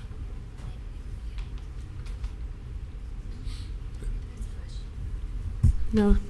That's fine. Thank you all very much. To the commission, would you like to go first? Anthea, can you refresh my memory? This agglomeration is super interesting to me because there's a whole parcel they cannot utilize to build on. However, they can utilize it to calculate the full units per acre. Right. So they're getting some 27 units per acre, which allows for 23 on this development. Correct. The parking is, thank you for pulling that back up. So the parking is going to be across the street. And so all And of- that's the 13,000 on that upper, on the thin strip is the Right. 13,210. Okay. So this project has been moving kind of quickly, so I got help up here with me. Thank you. So Sorry. I appreciate the team. So so when you calculate density, it is across the entire site. It's the same thing for civic open space. I mean, if this piece was coming in by itself, it would not require the Right. same amount of civic open space. And I'm just I trying to think- recall how we got here because I vaguely recall Ms. Kaiser brought this to us many years ago. How do we have two properties that are actually one with a street in between? Well, they were unified, and I think what Ms. Kaiser had brought forward in the past was that one of them is within the central core, and one of them was within the railroad corridor subdistrict. So it was a question of whether they needed to be in the same subdistrict to be developed, and they don't. Okay. So so the density is calculated. The density is not exceeding the maximum of either subdistrict. It's just all located. It's just on combining the two. The more regular size parcel, I guess, for lack of a better term. Right. And then the parking is across the street. So, you know, I agree all of this is being designed together. I think in terms of the civic open space, because initially you would say, well, somebody doesn't want to do their civic open space. Everybody Right. has to do their civic open space. But, you know, also that's a pretty unique condition with the site. So then I think it turns to whether or not you're looking at the relief that's being asked on the bigger site, all Right. of the relief together to Right. see, is the building just a little bit too big, or are these That's what I'm reasonable questioning. decisions based on the conditions of the property? Right, because when you look at it this way, you say it's impossible for it not to seem a little too big. It's hard for us to view it in that perspective from these slides, and listen, it's a lovely building. The Art Deco, I know you went through a number of iterations to get here. I love that it's a tribute to, I'm speaking directly to Mr. Van Arnhem, to your son, who I met many times, and the mural, I like that aspect of it, and I like the design. But I have concerns about the other approvals when, you know, our staff is sitting here saying that, so the corner clip, you say it would be 20 on a street, but on an alley it's 10. Is that sightline issue? You said we're going to see a stacking issue in the future along with one other issue. Will the stacking issue be at that corner because of the sightline is being impacted? I don't think I said stacking. I think it was more There were future the arcade would LDRs come that are- back. Okay. And that is something that, again, there's incentives in the code for people to do the arcade because Right. they were so, at the time, the community really desired more of them. Okay. Can I speak to the stacking issue? The stacking issue is when you pull into the parking lot, we are going to gate the parking lot. Wait, could you just slow down 1 minute? So the stacking issue has nothing to do with this corner clip at all. It's Okay. across the street in the parking lot, as you Understood. pull into the parking lot. Thank you. I appreciate that answer. Thank you. Okay, so I'm just going to say that when you sit here and say that those doorways could potentially be problematic because of the sight line and someone couldn't see, that concerns me a great deal. So I'm not going to support, the street width. And that takes the setback off the table as well. And, you know, with the open space, I really feel like at a certain point, we have to start saying, we're following our own rules because we keep making exceptions to them over and over again. And I if we want to change our rules, well, then we should do that across the board. But making exceptions for them, I apologize, I'm just not fond of that. And I'm fond of the applicant, and I think the project is beautiful, but I cannot go for the waivers on 7B. Thank you. Which one do we use not in favor of? The first one, which begets the second one, because if you Streetscape and can't, the corner clip. the streetscape, and so I can't approve the corner clip on that. And I'm not in favor of reducing open space. Okay, just to be clear, it's the other way around. Oh, I apologize. You're right. You can approve the corner clip. You're correct. I'm sorry. I had But to not look the back at my notes. streetscape if you prefer. Right. Thank you. But you don't want either of them. Okay. Mr. Long. Man, a lot to go over with this one. Good job, guys. So, I mean, I personally don't think waivers are exceptions. They're part of the process because, as Anthea referenced, configurations are different on every site. We have to deal with the reality of the site, and sometimes it is kind of fitting a square peg into a round hole, and so I think relief should be considered, especially in this case, because this railroad street does function as an alley. If anyone that looks at that would never think it's anything but an alley. It doesn't have a sidewalk on it. There's no pedestrian activity, as we heard. In my opinion, this is a circumstance where we should effectively treat it as an alley for the sake of this project. So I do think relief should be offered based on that. Just a few things. I mean, it does feel to me that this has met the required findings for pretty much all these waivers. I was a little bit trepidatious about the setback issue, given Anthea's comment about the stoops and stuff, but hearing that that's not really even the main entrance, that's more or less a back door that they're required to do because we're not treating this like an alley, it's a street, I don't have as much of an issue with it. If no one's really going to be using that, and that's, again, something that they're being forced to do because of this being technically a street, I think it's something maybe we could work around. I'm going to do my abridged version of my standard rant about the architectural style because I bring this up every time. Every time we have to look at a masonry modern or art deco thing and we have to jam up the whole process just so we can give it a thumbs up. I disagree with it. It's a waste of everyone's time. That being said, I think the art deco style is fine in this case. I think it looks good. I have no issue with it. And I hope we can resolve that issue in our rules at some point so we don't have to waste all of your time and ours. That's all. We're going to get your little icon you can hit just so it can. Yeah, we can just cycle through the same thing every time. That'd be great. So I'll spare you any more ranting on that. So anyway, that's all I have to say on this for now. I'm happy to get into more specifics as we all get a chance to talk more. Commissioner Burns. Yeah, I just had a question about, it says although the road functions as an alley in terms of parking, it's considered a street. Is it a street or an alley? It's, for whatever reason, it's classified as a street. But honestly, I mean, DSMG gave the waiver gave the thing because it's really in an 1924 alley. it was platted as a street. So city staff has decided that this is a street because in 1924 it was platted as a street. City staff also is the one that gave the relief on the dedication. Exactly. So FYI. So I think what we really have is a semantics issue more than anything, right? It's odd because if it was being treated the way the neighbor is across the street as a back, then it's still kind of a front. And I mean, we can say those are the rears of those units. If I had the good fortune to live in one of those, I would be going in and out that stoop because I don't really like my neighbors. I wouldn't be going through the lobby, but the dog and all that. So all of the entries to the units need to be safe. This design is not fully finished. You are going to see it again. These parameters have to be defined for them to move forward to the finish line, and so that's why we're here. Well, one thing I've learned about the land in Delray Beach is it's not all created equal. So under considering that, I think that you have to consider waivers at some time because the land's not created equal. We have 40-foot locks, 60-foot locks, lopsided locks, all kinds of shapes. So you can't just have a cookie cutter rule for this stuff. You have to have some room for consideration of a waiver in some instances. So I don't have a problem with that. I think the Arco deck is appropriate for the site.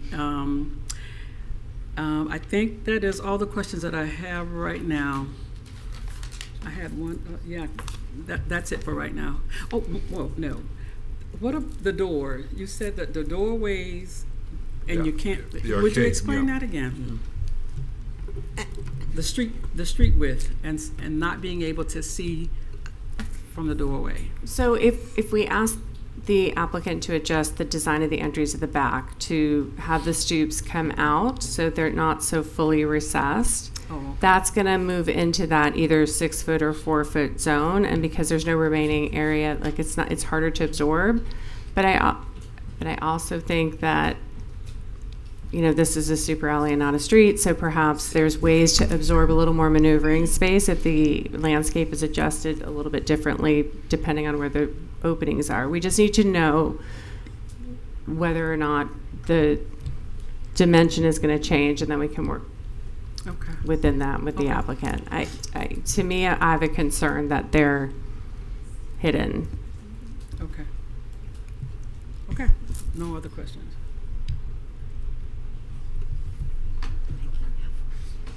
Commissioner Markert, I'm just thinking if she's going to add anything.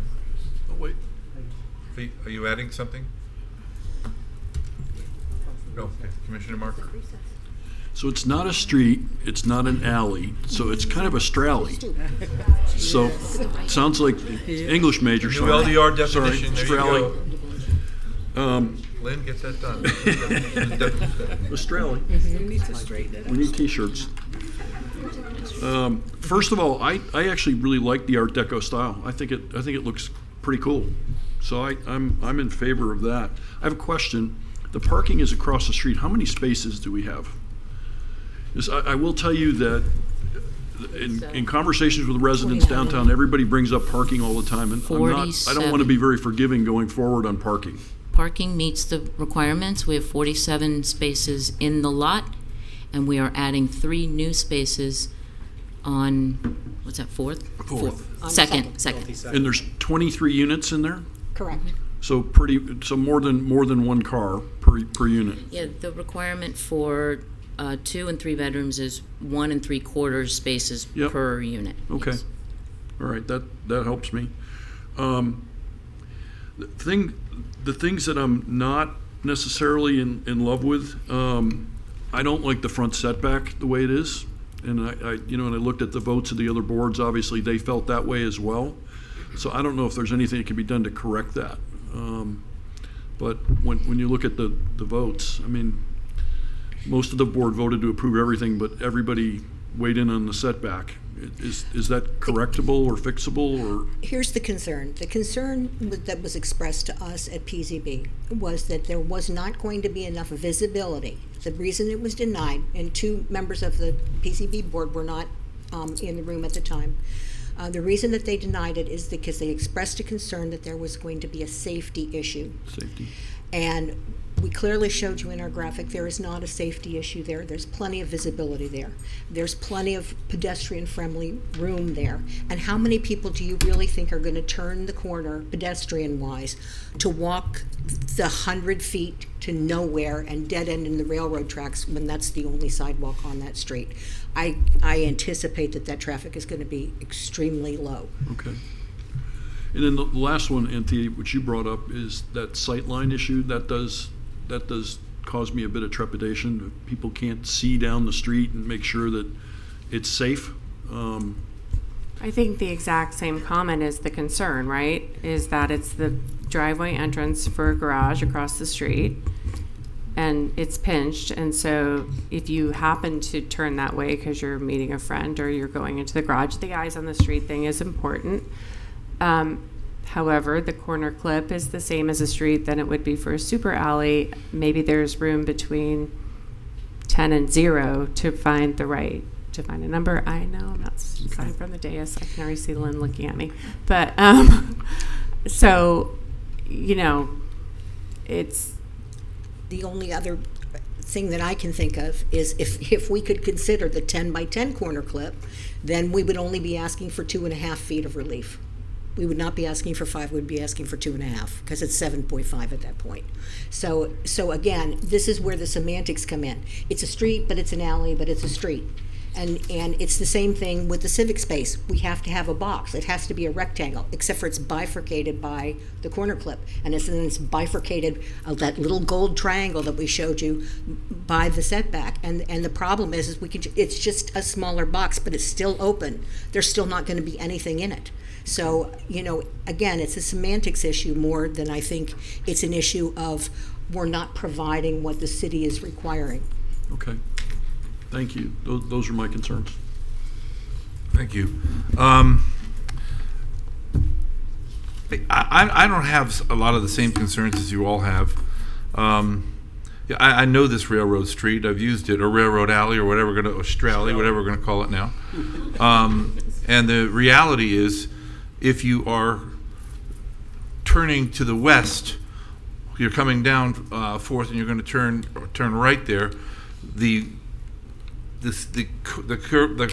corner cut that they have is going to give you complete visibility of what's ever going to be coming out, number one.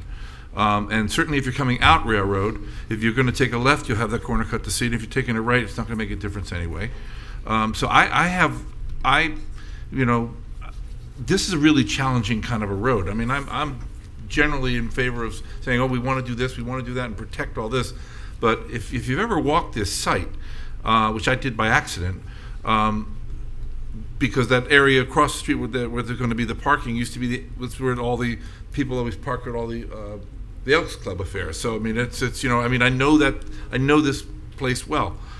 There's really not a it's a very different site with this Stralley that we have, and I mean, and I appreciate the hard work that's gone in saying we should do this, we should do that. I do think I took some of the comments that P&Z talked about trying to make it further enhance the Art Deco appearance of the building with a little more curves, a little more of this, and I think they do need to work on the arcade portion because I think that needs to be enhanced. The stoops are less bothersome because you're going to be looking down the road, but you'll be able to see everything as you're approaching, and it's not as though this is going to be a dark alleyway. This is, you know, like a tunnel. You're walking into the railroad, and we need to remember that that road is the railroad. I mean, it's a walking to the railroad. Yeah. I mean, I'm just saying. I mean, let's be. I mean, the entire street there, that alley or whatever we're calling it, services the buildings on 4th. Right. They're not. It's. I mean, but I understand the concern, and if there's a way we can address it, we could. But I don't want to also forget that entire 15 feet is being provided by the property owner, which, in most cases, is not the case. In most cases, they each got at least 5 they can play with, right? I mean, am I correct? So we're asking them to do all 15 feet, okay? Which I think is in and of itself a very unusual circumstance. So I have less problems with the streetscape portion. The open space portion, I understand your concern. I don't know why. I mean, I do know why we don't want to count the alley as part of the calculation.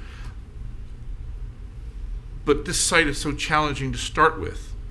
I know they're putting a lot on the site, taking advantage of the parking across the street, but you know, everyone does that. I mean, if you have water rights underneath your things, you get to build a bigger house because you got, you know, water rights. And that's just the way it works.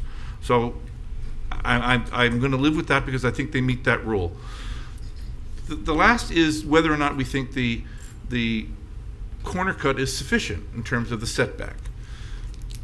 You know, again, I'm glad somebody's doing something with this site because it's been laying there while everything around it's been massively being developed. This site has been ignored.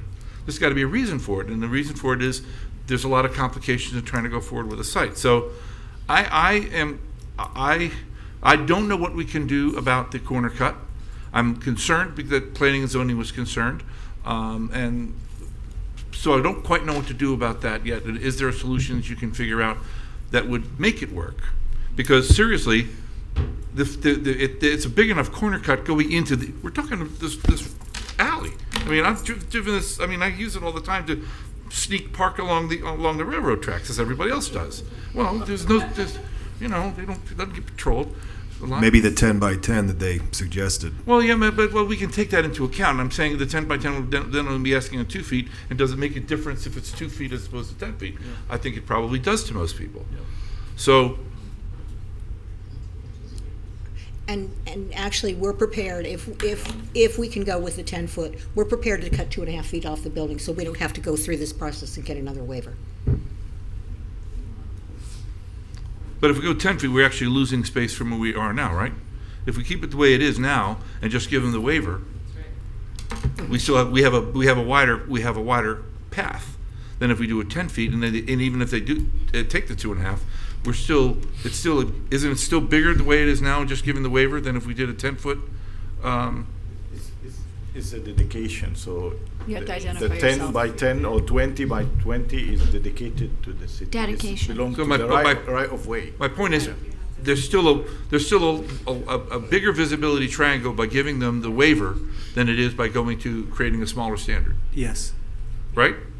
He needs to put on the record, though. I'm sorry, for the record, Rafiq Ibrahim, Principal Planner. And I'm sorry, ma'am, did you identify yourself for the record? I'm Carter Van Voris with VAP Group and HVA Limited Partnership. And everybody's been sworn? Yes. Oh, they were sworn, yeah, they Just were checking sworn. for the record.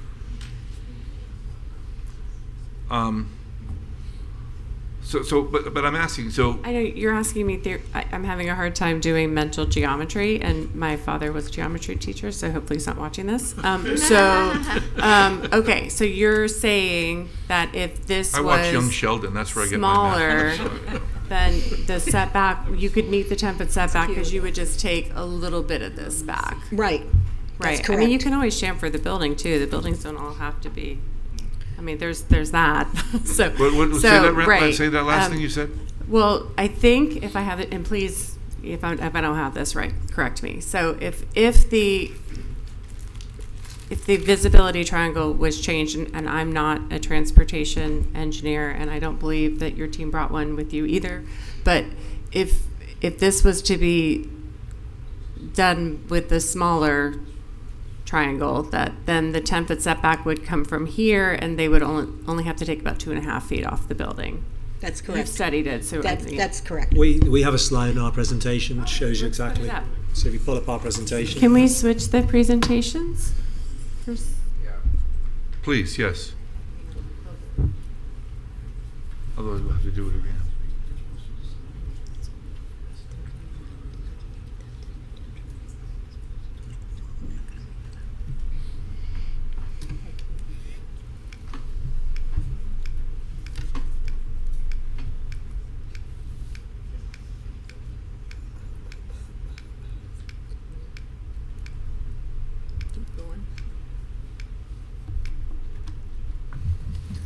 This is the 2020 clip.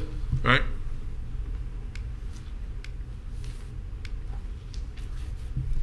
And this is the 1010. And I do want to make a note that there was not a corner, at the time Ocean City Lofts was built across the street, at that same intersection on the other side, there was no corner clip required whatsoever. Right. But I guess my point is, we have a bigger visibility triangle with the 2020 Correct. than we do with the 1010. Yes. Even if you're asking 2.5 feet. So my point is, I'm less worried about the setback, because really and truly, I've got a big enough visibility triangle, because the whole purpose of the visibility triangle is for safety, right? That's what it's for. And knowing this road is not going to be widened, let's be honest. I mean, we all talk about, well, we want extra feet. Nobody's going to widen this road. I don't have the problem with that waiver either. I mean, I having been out there and tried to do that, that's what I am. So where are we? Shall we poll for each one of these things, and then where our consensus is? I'm ready to make motions if we want to just move ahead, or go ahead, make motions. All right, I move resolution number 176, item 7A, resolution number 176-74 for approval. 24, I think it is. What did I say? 24, I'm sorry. It's okay. Yep. Second. Call the roll, please. Commissioner Markert, Yes. Deputy Vice Mayor Long, Yes. Vice Mayor Cassell, Yes. Commissioner Burns, Yes. Mayor Carney. Yes. Motion passes. Great. I move forward item 7B, resolution number 177-24. Second. Call the roll, please. Deputy Vice Mayor Long, Yes. Vice Mayor Cassell, No. Commissioner Burns, Yes. Mayor Carney, Yes. Commissioner Markert. Yes. Motion passes. Great. Okay. I move item 7C, resolution number 192. We haven't heard 7C yet. Oh, I'm but sorry. mean, I thought we did all four. 24. Chris, you want to say, we could just do We it just right do now it before you anyway. got the presentation? I got places to be. It's Okay, your client's got to make the fee on your presentation, so you got to do the Just pass it. presentation. it's 178-24. Anyway, thank you all very much.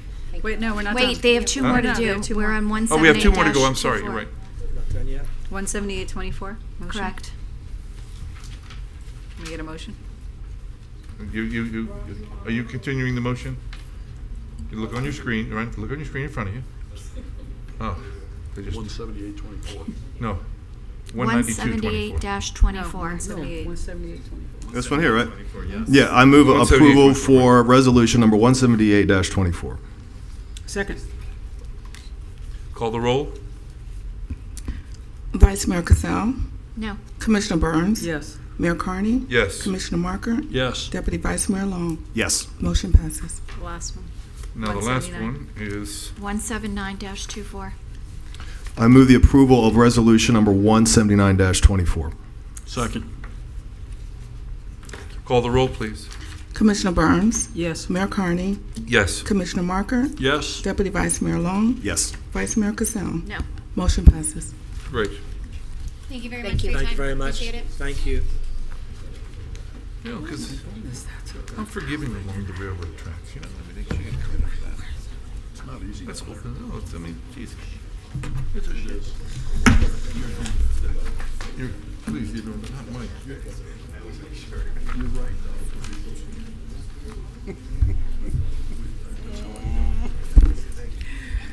Thank you. We have item 7C. This is also quasi judicial hearing. If there's any of you who had planned on speaking on this item, which you were not here when we first swore everybody in, would you please identify yourself, stand, and be sworn? Not seeing anyone. That's great. Could you please read into the record the file? Anthea. Apologize. Anthea Gigniotis, Development Services Director, and I'd like to enter file number 2024-178 into the record. And Mr. Bernardo is here on behalf of the applicant with a presentation. Great. Any ex parte communications? Yes. I spoke with Mr. Bernardo. I spoke with Ms. Gigniotis. We received mail, which was copied, delivered to us here, Yep. and we have emails on the server as well. Right. I spoke to Mr. Bernardo, and if there's anything on the server, I haven't seen it. That's something for the class. Yes? Any ex parte conversation? No? No. Yes, I spoke with Mr. Bernardo and one other person, and there was some letters on the that we received in support of the project. So Mayor, do you want me to read the resolution? please read the resolution. That was next on the list. Resolution 192-24, a resolution of the City Commission of the City of Delray Beach, Florida, granting an appeal pursuant to Section 5.3.1A7 of the Land Development Regulations, granting a reduction in the right-of-way width for Southeast 8th Street and eliminating the required right-of-way dedication for the property located at 731 Southeast 4th Avenue, as more particularly described herein, providing for an effective date and further purposes. Thank you very much. Mr. Bernardo. Good evening, Mayor Carney, Commissioner members. Christopher Bernardo on behalf of the petitioner. Appreciate your time tonight. We're here on a right-of-way dedication reduction request. The property is 731 Southeast 4th Ave.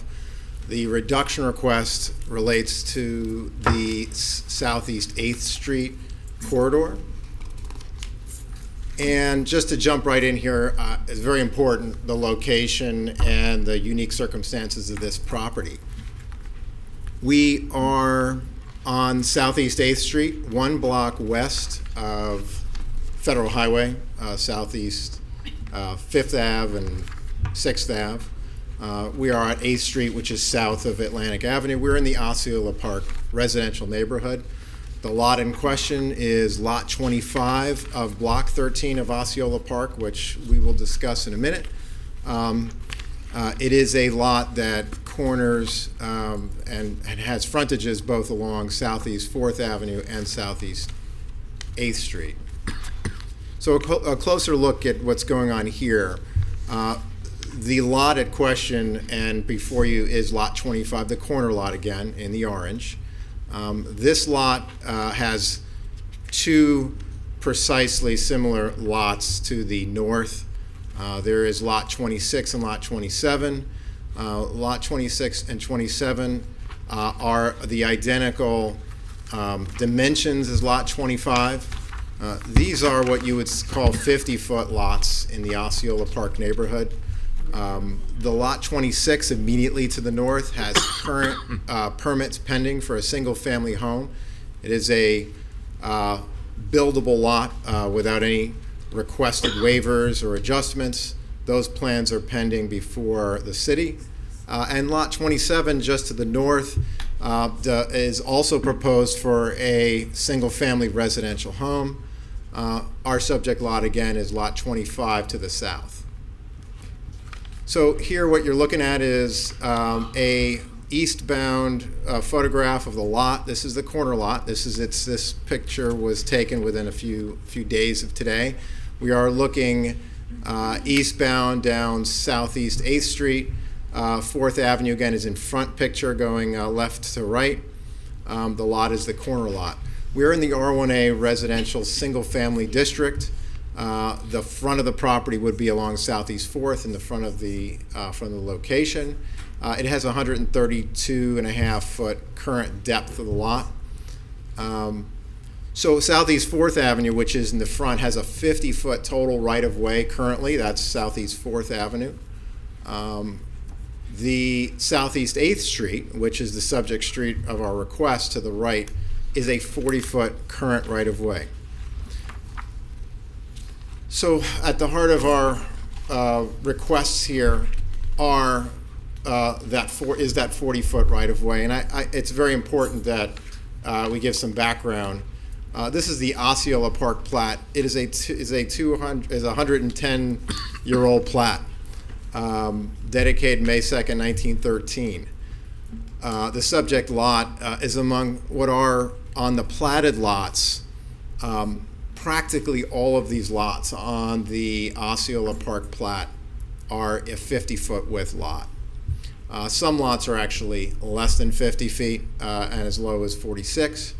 And all of the lots are considered, well, I should say practically all the lots are considered lots of record under the code, which are non-conforming but are allowable for the buildable in their platted configuration. Those are, again, 50-foot lots, which are the heart of our request. So where are these 50-foot lots? Many blocks of the plat were built as they were on 50-foot lots. Some entire blocks are currently 50-foot lots with existing single-family homes. You'll see in the picture we boxed just the near vicinity of the plat. Again, the lot 25 is in orange, the subject plat. Just across the street from lot 25, you have two existing homes that are 50-foot lots and residential homes on those lots.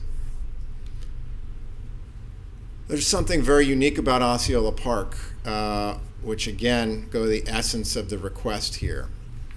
Osceola Park has 9 east-west streets. Of those 9 streets, 6 of them are 50-foot rights-of-way as they existed since 1913. For an unknown reason, which only somebody of 110 years of greater will know, but you have 3 streets on that plat which were originally platted as 40-foot rights-of-way. Those are Southeast 7th, 8th, and 9th Street. Again, our subject lot is Southeast 8th Street, the middle of those 3 streets.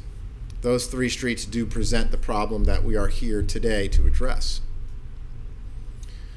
So again, here we are, a closer look at all three 40-foot streets. They're all side streets for 50-foot lots. There are 34 lots in Osceola Park that are affected by what we are presenting here to you today. Subject lot, again, along at Southeast 8th Street. Of those 40-foot lots, we have several existing residences. I've pointed out on the other pictorial, there are catty corner to lot 25 is an existing 50-foot lot, as are two lots existing on Southeast 8th Street. So why are we here today? So we have a conflict in two sections of the LDRs. And as you dealt with on the Maxwell in the hearing before, and as you've dealt with on many occasions, what we are dealing with on right-of-way dedications is the comprehensive plan, and specifically the requirement LDR 531, which requires that rights-of-way dimensions and dedications be consistent with the table that is found in the comprehensive plan. For sake of no argument here, this street that we are subjecting, these are 50-foot. That table requires that each of these lots, these streets, are 50-foot rights-of-way. I will note, which will be coming back later, that this rule, this table, is not a hard, fast rule. I'm not looking for a waiver. This rule is a guide which provides throughout the section that there are times when this board and this commission shall consider the fact that there are times when 50 feet might not be appropriate. One of those is noted here, right in the LDR, which says in situations that there are unusual topographic features, greater or lesser dedications may be required. So again, the comprehensive plan does provide that all east-west streets of Osceola Park, including the subject Southeast 8th Street, are 50-foot rights-of-way. But let's look at the comprehensive plan too. Again, objective MBL 11, which is part of the mobility plan. This is where our street requirements come from. What it requires is that any analysis include evaluation measures to assess the mobility impacts of development. So again, just as we observed in the Maxwell and on many times, it is not a hard, fast rule. The consideration of those, of a development, the impact of those developments are considered when requiring a right-of-way dedication.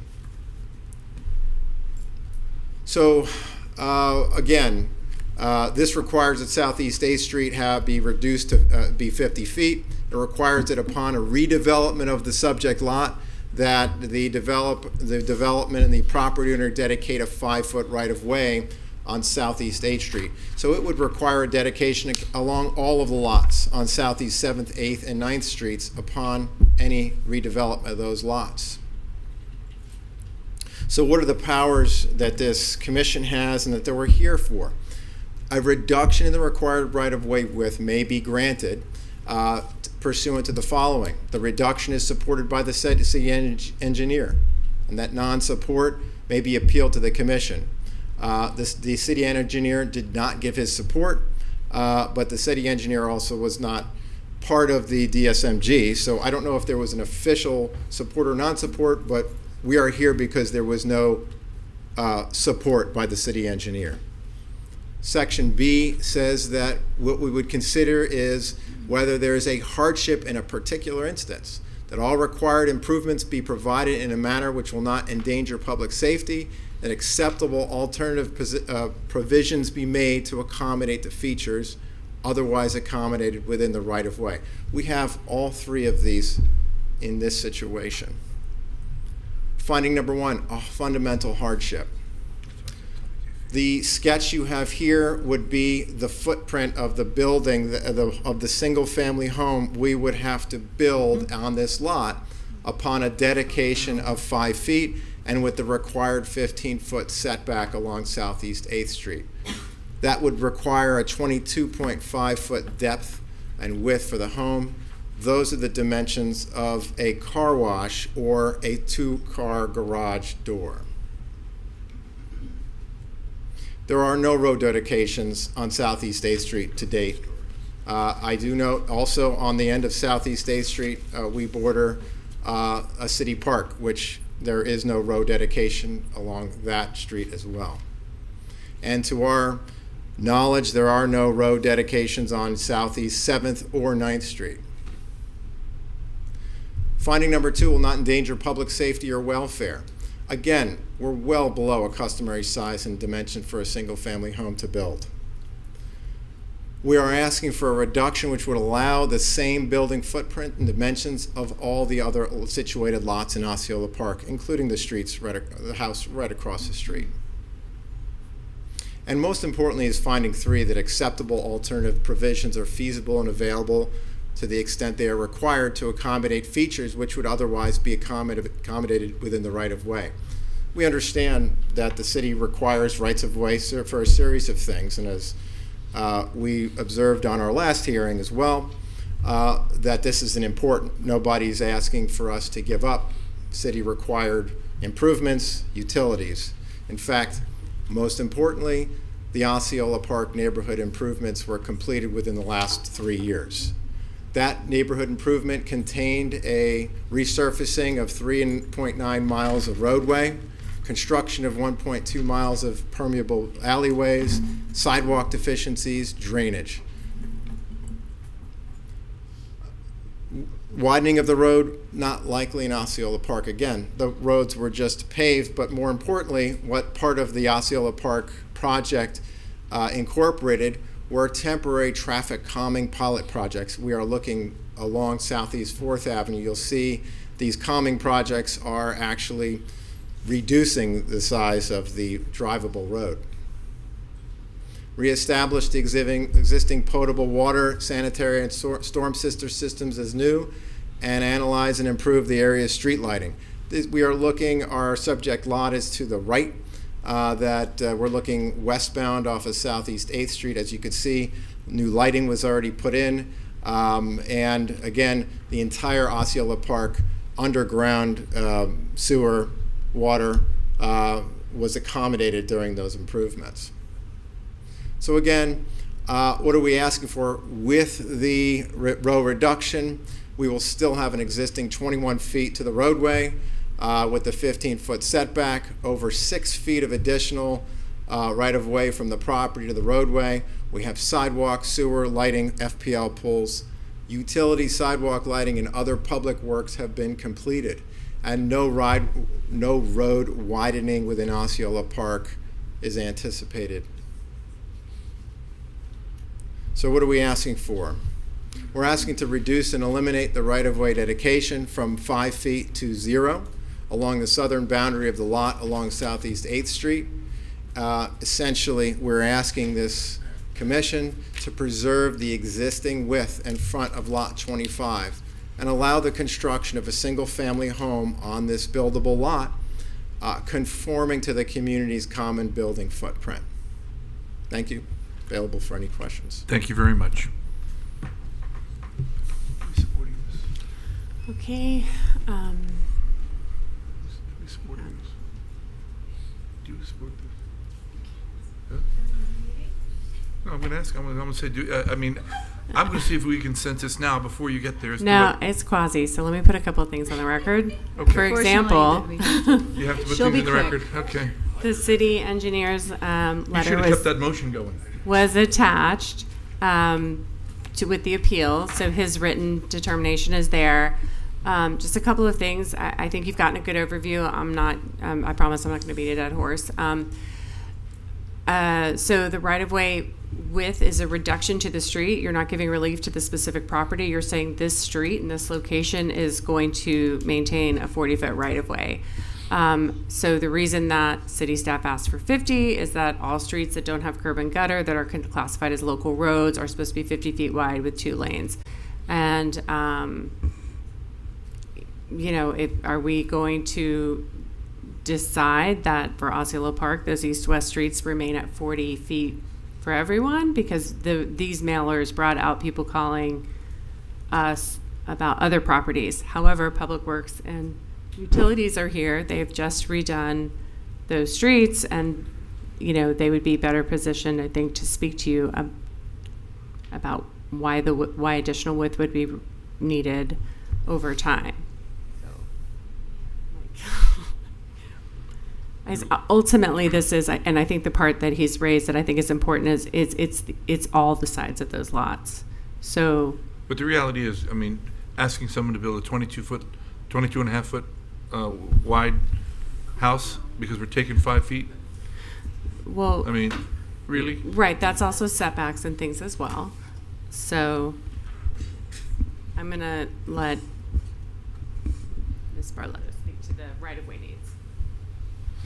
So in the Osceola Park neighborhood, we have just completed doing a lot of improvements. In some of the pictures, you can see that we had a very difficult time squeezing all of the required elements into the available space. The sidewalks there are 5 feet wide. There's only 5 feet for a separation between the edge of roadway and the edge of sidewalk. In some instances, the street lights are actually situated in the edge of the sidewalk because the sidewalk goes all the way back to the edge of the city's right-of-way.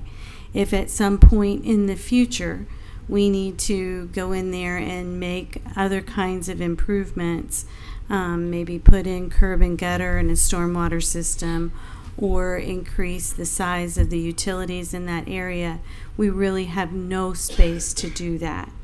So on a case-by-case basis, we would begin to widen the available right-of-way that we would be able to work within in order to provide those amenities for this community.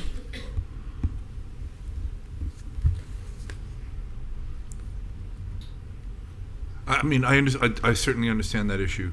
But then,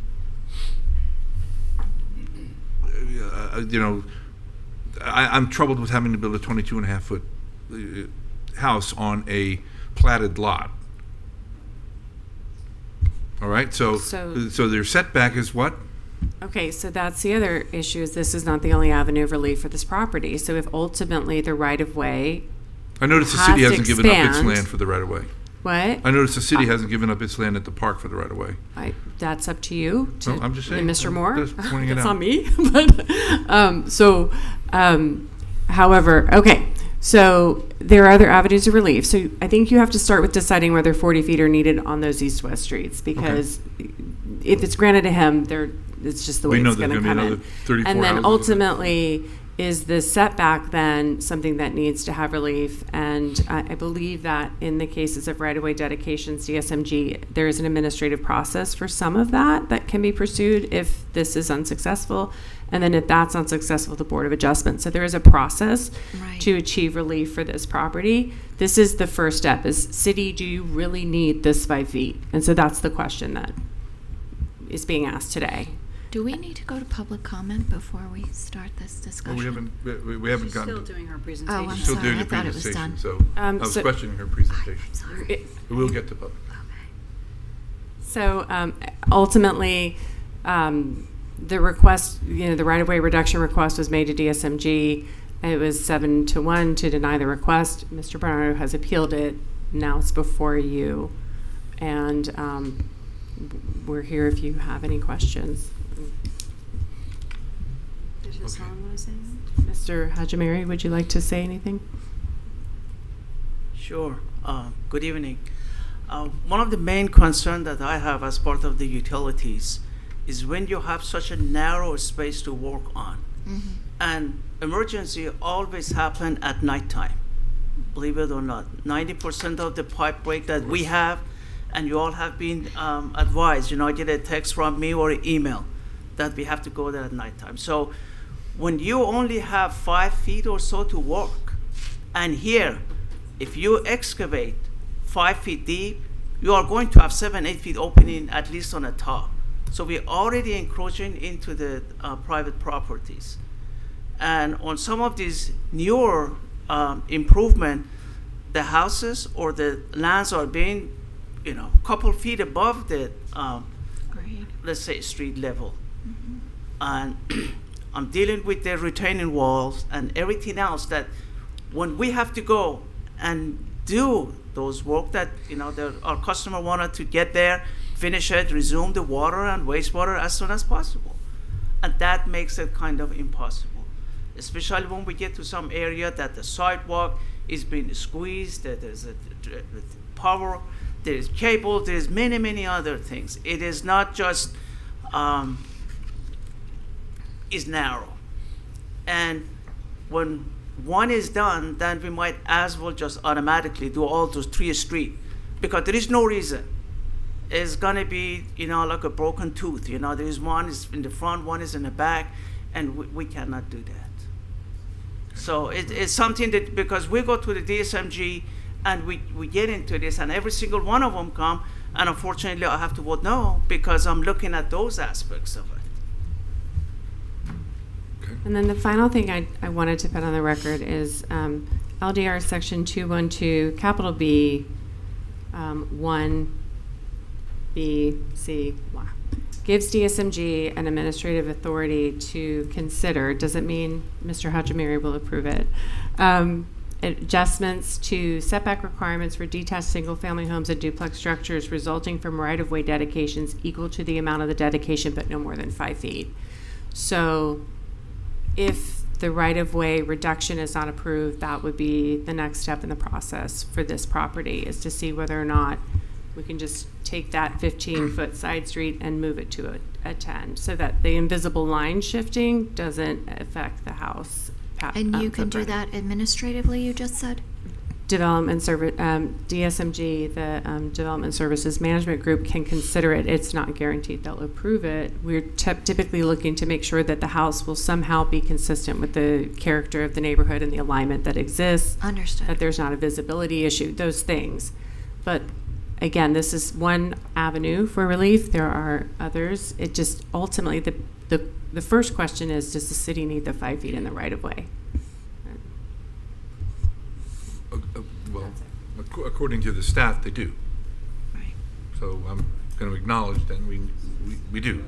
So option B, because I still don't like a 22.5-foot wide house. So, And why didn't DSMG offer this at the DSMG meeting? Because he appealed this. He appealed their decision, and so that decision comes before you. So it wasn't even discussed as to whether or not that option was on the We're table? bound to whatever the application is, just like you are. So whatever comes before the DSMG, that's what their purview is. I think the options were discussed. Actually did not attend this particular meeting, but staff is saying it's discussed. So, I think there are avenues, and we will continue to assist Mr. Bernardo however he wants to proceed. Okay. Any members of the public wish to speak on this application? I was sworn.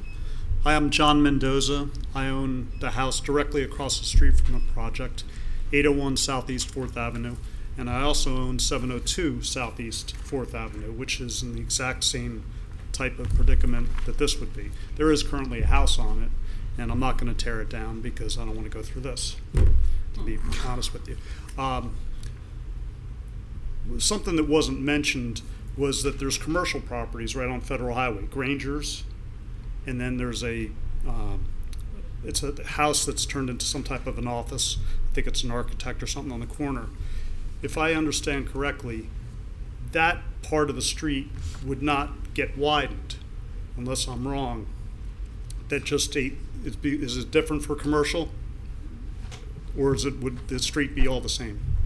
The 50-foot requirement applies to all properties. Okay, even commercial. Mm-hmm. Okay, because I also own 830 and 836 Southeast 5th Avenue, the vet and title insurance company on the corner of 9th Street, and I wasn't aware of that.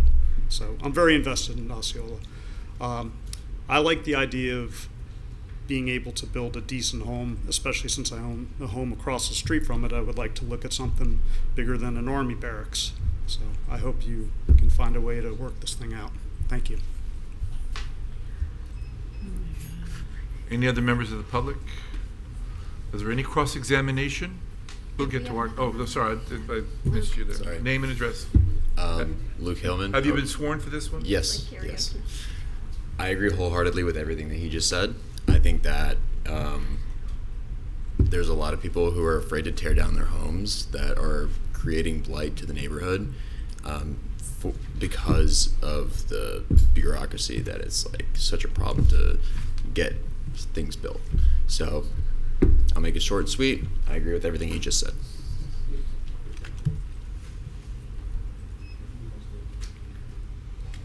No more members of the public? Any cross-examination? Just a few additional points. Yes.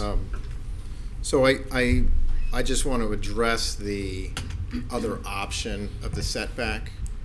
And I believe what is being presented, regardless of how it comes before this commission, is essentially a choice of two options. Are we dedicating land to the city, or are we asking for a reduction in setback? I think on a general basis, whenever you have two options and a city body has those types of options, the more cautious route should be to take land. And I would point to the Harris Act, which again deals with takings, but this is a state policy where cities need to consider inadequate or inordinately burdened or restricted or limited use of private property. We're not arguing with an analysis by engineering. Certainly I'm not an engineer, but the facts will tell you that this project was completed very recently with no requests for setback for dedications. Currently the city is undergoing a significant Swinton Road widening utility project. I represent a client on that road. We are working very diligently with Public Works to make the required dedications along Swinton, as they are on numerous lots on Swinton. Why? Because the city needs those dedications to complete the right-of-way requirements. That wasn't asked for in any of these lots in Osceola Park. And I just want to stress the importance of the other side of the fence, that the analysis requires the city commission to consider the burden. Those same words are in the Harris Act, undue burden, and they're in the LDRs and the comprehensive plan, its effect on development. Here we have a significant and tremendous undue burden on the development rights of that property. And I would proffer that when presented with these two choices, the right choice is to err on the side of not giving private property. There are other options for the city for future development. Again, if I go in on my client goes in on building that home and we require utilities, certainly that's part of permitting process, that we would give a specific utility easement on that road or something for specific needs. But general public use, the record does show that those requirements were done within the existing rights of way. Thank you. Thank you. City staff, any comment? No. Okay, to the commission. Commissioner Gasol.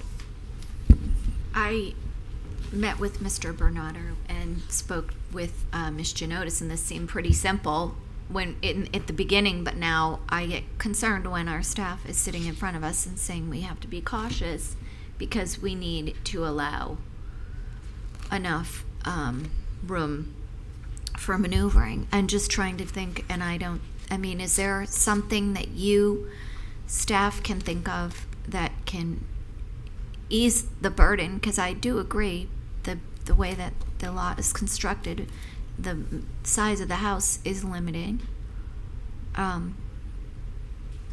But is there anything else that you can think of? I think ultimately, so there is an administrative process. However, if the strategy for all three of these streets is that, our Public Works and Utilities departments need the 5 feet, then perhaps staff could start working towards relieving the lots that are in this configuration instead of, change the setback requirement for the lots that are impacted by something like this in this neighborhood. Because what is going to work for this applicant is also going to apply to the other lots that are the same size. Exactly. So if the idea is to take away the burden of the buildable footprint, that doesn't, to be fair, it's still less property, it's, less yard, things like that he may want to speak to. We could do an LDR amendment to reduce the side setback from 15 feet to 10 feet for the lots in Osceola Park along these two streets so that they don't have an impact to the buildable sites. Yes, thank you, Mayor. That's the only thing I can think of. I mean, this can be considered for this particular lot individually. I think the part that I was raising is we're going to be here again and again on these three streets, so we need to decide how we want to help this neighborhood and not have to do this every time. So Right. And we would only do it with houses that are on this side, not the frontage the ones 50 that go 50, forth yeah, they're- down. Okay. They were like 50 by 100, those lots. Can we ask the applicant, is that, Well, right, I do want to address, and I think it is important that the applicant took the route of asking for the row reduction, because I do point to the fact that requiring and relying upon a setback, it doesn't change the dimensions and the structure of the home. City would arguably have the same issues with dealing with emergencies and access if the structure is still in the same location. But more importantly, again, taking land and giving land will create a nonconformity amongst other lots in Osceola Park. You're going to have 34 lots that have a 45-foot front. That puts those property owners at a significant imbalance from the rest of the plat.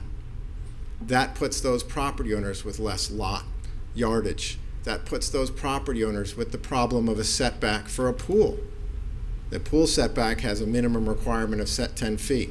So I think what going down that route creates a slippery slope of additional new problems. And the bottom line is that the homeowner, which I believe should be the lodestar consideration, is the homeowner will be losing land with this route.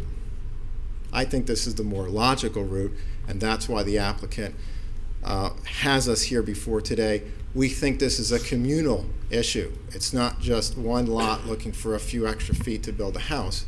This is a communal issue for how we're going to deal with these three streets. Commissioner Long? Yeah, this ended up being trickier than I thought too. We have our staff, giving us some very important sort of concerns here, but I also want to force this applicant to put like a trailer on that site, right? I mean, we have property rights that are in direct conflict with sort of the technical aspects of how do we fit our utilities in here. So this is tricky, but I'm inclined in this case, and I rarely go against staff, but I'm inclined to support the development rights of the property owner here. I think that is an unnecessary hardship. I was on board with your concept of going back to the LDRs to maybe move the setback in that area. I'd like to maybe consider that at some point and talk more about that so we don't have this issue coming back over and over again. But I think for this particular case, I think that this is a pretty reasonable request, in my opinion. Commissioner Burns? Kind of sticky situation. And I think that, we're going to find this also in the northwest, southwest side, the set. We're going to find the same situation. So we're going to be back here again because we have the same situation happening in the set. So whatever we can do, and I know that he doesn't want a commune or a compound there. Whatever we need to do to accommodate them, we need to make some arrangements. And we did the neighborhood improvements in Osceola Park, and I was under the impression that we found that we didn't need that the right-of-way, everything was done, and that we weren't looking for, we met all the right-of-way requirements. And now I'm hearing that we may need these in the future. So if I could address the Northwest neighborhood situation, there are a number of properties there that we are in the process of seeking easements from in order to be able to do that project, because there, in some cases, there is not enough right-of-way in order to squeeze the amenities into the space that's available. In other situations, there were places where the road was originally constructed, it was misaligned. So Right. there are a relatively large number of properties in that neighborhood that we are bringing forward to correct these easement issues, and we are going for the wider amount of easement in that neighborhood. And they've already started coming across your agendas. Which is So- my point. We're going to see a lot of it. And, you know, as I said before, the land is not created equal here in Delray Beach. So Right. we have to make some exceptions. I just want to jump in. You mentioned something that I actually wrote down here because I did this once before here years ago. The concept of the right-of-way easement. So if in fact the city does need to widen the road and do all this, it can protect itself with a right-of-way easement, correct? I mean, if your concern is having the ability to go into a piece of land and do whatever work you need to do, then, and that could also include, I mean, I don't know what it could include, a road widening. I'm not terribly confident that there's going to be a road widening here, but as it relates to doing utilities work and things such as that, we have granted rights-of-way easements over private lands to allow the city to enter upon those lands to fulfill. Because I'm not worried about Bert Harris, by the way. I'm not worried about, because I can weigh the city's needs here pretty easily as to why it's important to retain the ability to have access to those lands. But what's wrong with the right-of-way easement? Why would that not work? Requiring, so in other words, we let them have it, but we say, look, if we ever need this, you have to agree to let us take this portion of the land, which we can create whatever that number is, to add the additional utility pipes that we need, or add the additional electrical work that we need, or add those subterranean types of things that we need. Why is that not a good idea? It would be a non-traditional approach Oh, I agree. to a But solution. we're dealing with a non-traditional lot. Okay, we're dealing with So- a odd situation, and we want to create property values, because we all want to have taxes, we all want our, yeah. So it would be, to me, what you're asking would be similar to, say, a stormwater easement that goes between two pieces of property that leads from the roadway maybe to a canal behind someone's property, where we have the ability to go in and do works that the adjacent homeowners agree, that we have the ability to go in there and tear their yard up and disturb put it their back. vegetation. Then they gotta put it back. And it is their responsibility to put it back. Is that not a, Hassan, you have a thought? I didn't mean to interrupt you, but yes, it's been done with the actually utility easement that has been dedicated 5 feet, 10 feet in addition to the road right away. And within that easement, there shouldn't be any landscaping or any object that would prevent us from doing any work. And if it's disturbed, then it is owner's responsibility. Oh, I understand that in there's a order risk. to- There's a risk that It's- they're it's- taking the risk that we're not going to widen the road. It's been done all over, if there is enough room for that. But for instance, the retaining wall cannot be an Understood. easement, just to be clear.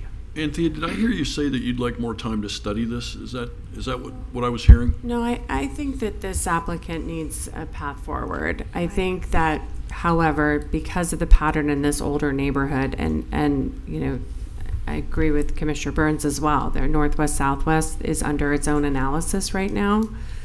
That might help us with this neighborhood in the long term, but we need to respond to this applicant's need.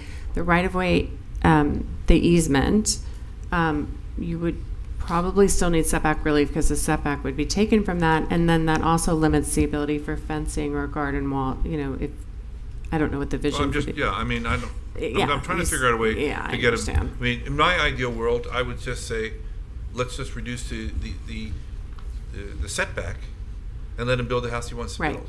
Because the reality is, he's still gonna, that land next to him is never gonna be built anyway. He's gonna have essentially, you can't put a fence on it, but Right. And that was what I was thinking, that, you know, Mr. Bernardo has certainly other concerns as well related to giving up that sliver of land, so. But then have staff do a real review of this, because we're gonna have 33 others that are following it. Right. And we shouldn't be up here going through this every time, you know, someone needs, because we have to take 5 feet for a road that, you know, in the current budget and foreseeable budget, we don't have the money to widen anyway, so, you know. Well, this improvement, as it is now, is finished for a little while. And I also thought this would be simpler because it looks great. It does, I think, you Osceola, know. it looks fantastic. So I was like, oh, well, this would be easy, and then. So, can I make a suggestion to move this along? So You can. what's our, I think we all agree that we don't want to, he should be able to build the house he wants to build. So how do we get there? Do we want to just say, go back to DSMG, take the pitch for the reduction of the setback, which will satisfy city staff to keep the land, but get you the house that you want? Well, I think the primary goal of the homeowner is to avoid the loss of land. I think that is the primary goal. I do agree that in development, as the permits go in, if the permits call for specific utilities that are required with that home, certainly that would be part of the permitting in the building department. I will note that the one positive vote at DSMG was by the chief building official, Mr. Tobias. This was addressed at the DSMG. So those are, and I do agree with the commission, these are other avenues that can be met. The road, as the director has made clear, Osceola Park development has been done without those requests. The reference to the northwest was in that area, just as in Swinton, where they're requesting the easements. We're going to maintain, and clearly, if the commission doesn't agree with our position, we will have to do what we have to do for the homeowner. But I do feel that it's critical for this homeowner, as it is for all 34 of those, that the loss of land is critical here for a number of reasons in development. Mayor, I think our city attorney wanted to give us some suggestion. Did you have something you wanted to add? Well, I mean, you can approve this, and as a condition is that they have to provide the city with an easement, whatever staff determines is appropriate, or you can deny this, and he can go back to DSMG with the setback request. If that gets denied, that comes back before this board. Right. So there's still avenues for him to pursue this without, you making a decision that could potentially impact, other, I guess any decision you make is really going to impact this. Seems to me that the easement covers him not losing the land, but preserves the city's right to do whatever it wants to do on the land. You get to build the house you want. The Well- city gets to retain its rights over the things should it ever need it. Yes, but he's still going to be limited. I mean, the city doesn't allow landscaping, fencing, so there are limitations agree. contained with I know there's- that sometimes people, I don't know where they're going to build this pool, so if there's going to be a pool. So the easement's very specific, and you know this, as to what can be in it. So we Right. have done this before, though. The commission Yeah. has given easements in exchange for, not requiring the right-of-way dedication, so there's practice. It's just staff can't do it. We don't have that authority in the code. So if you wanted to condition it with an easement, acceptable to staff, I think that could be acceptable. That would be my work. So do we have a consensus for that up here, everybody? Yeah. Conditional with the easement? If I may ask, would that be a general utility easement? Would it be? What Well, would the staff be is the- going to direct an easement to cover what you don't have to accept it. You can, there's appeal processes again. Right. So And we'll get to see you again. Just So- an inquiry on the process, because that would still Well, no. require a setback from the easement. Is that correct? So we would Yes. still be going to DSMG to kick back the setback, but we would have a larger piece of property. Yes, that would be your, Okay. I've got the process. Obviously, for the client, I can't say that I'm Obviously, blind. but, we you know, maintain our request, but I respect the farther process. along than when you came in. Okay. So true. So can we have a motion? Motion to approve resolution number 192-24 as amended with an easement for the city. Second. All in favor? Aye. Aye. Any opposed? Great. Thank you. Thank you, Mr. Thank you. Bernardo. Okay. Thank you, staff.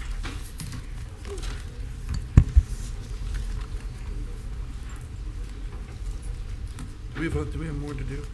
We have Mussel on the Beach is 7D. 7D. Yeah. Huh? No, It's a good thing, Rob. That's why we scheduled the meeting for tonight. We missed the VP debate.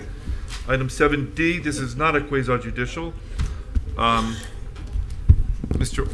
Orris, you are here to, we don't need to read the resolution yet, do we? I don't think so. No, I don't believe so. Go ahead. Jeff Horace, Assistant City Manager. I'll try to give you the Reader's Digest version on this one, so we can move things along. Mussels on the Beach has requested a sponsorship for their event in an amount not to exceed $8,000, the limit you have all chosen based on our recent conversation. Our current estimate on that cost is about $6,900. I apologize, there is a different number in the resolution. I do not know where that number came from. I have to investigate that.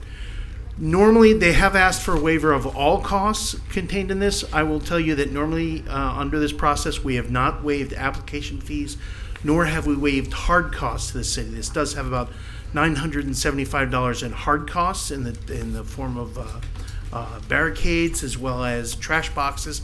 Those are things the city's out of pocket for. We try to avoid that, as well as a $150 application fee. We have not, you had requested a checklist of different things we could request of the applicant. We've not had a time to put that together. However, representative of the applicant has indicated they will work with us on any such reasonable requests. I can tell you that Ms. Danica Sanborn from Sandaway House is in the audience representing the car show and is here to answer any questions if you have them. Okay. Commissioner Long. I mean, I remember approving this last year. I have no issue with it. You know, in fact, I'd like to get to the point where we don't have to do these unless there's a substantial change every year. Is there a substantial change from last year? No. So yeah, I mean, Yeah, I thought we had that rule. was that in process that That we're was doing on that? approval of impact events. Oh, the This is a impact events, okay. sponsorship request. Okay. Got it. All right. Well, I'm on, same as last year, I'm on board again this year. Thank Fully you. supportive. Yes, Commissioner Burns? Support? Is Commissioner Casal not here? No, she's not. Well, I'm in support of this. I do agree that we shouldn't be waiving the actual hard cost components because out of pocket to the taxpayers, I don't want to waive that.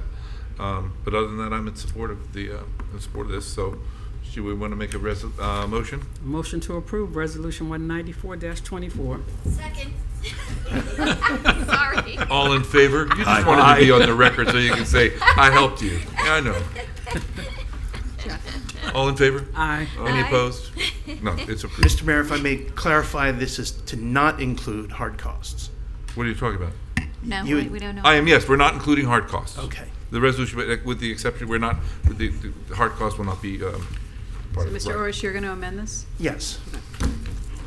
We need to do it again, or do we? No, I think it's fine. Okay, that's fine. Thank you. 7E, consideration of city manager's merit increase pursuant to contract. Okay. Mayor, Commissioners, Dwayne DeAndre, Human Resources Department. The city manager received all of your performance evaluations that you executed. And before you tonight is consideration for his merit increase. 3.5 was the score. The average score was 3.5? Okay. Well, what's it, this is the first time I've done this, so what's, I don't know. So How do we do, how does this pursuant to our work? personnel policies and procedures, whatever the average score is, that's typically what the merit increase correlates to. So, you know, this is an awkward position for employees to be publicly, evaluated. I'm sure all of you have evaluated Mr. Moore privately, and Obviously, he's evaluated every week on here, so really, what we usually do is just, it's a motion to approve a merit increase in the amount of whatever, and then second it, and then we're set. Okay, so commission to discuss. Commissioner Casal? I gave Mr. Moore my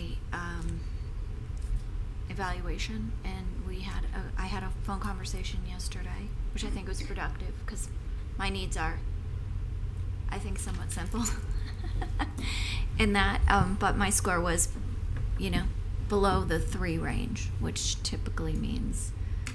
Well, it's the average. Right, So it would be understood. the average of the 5.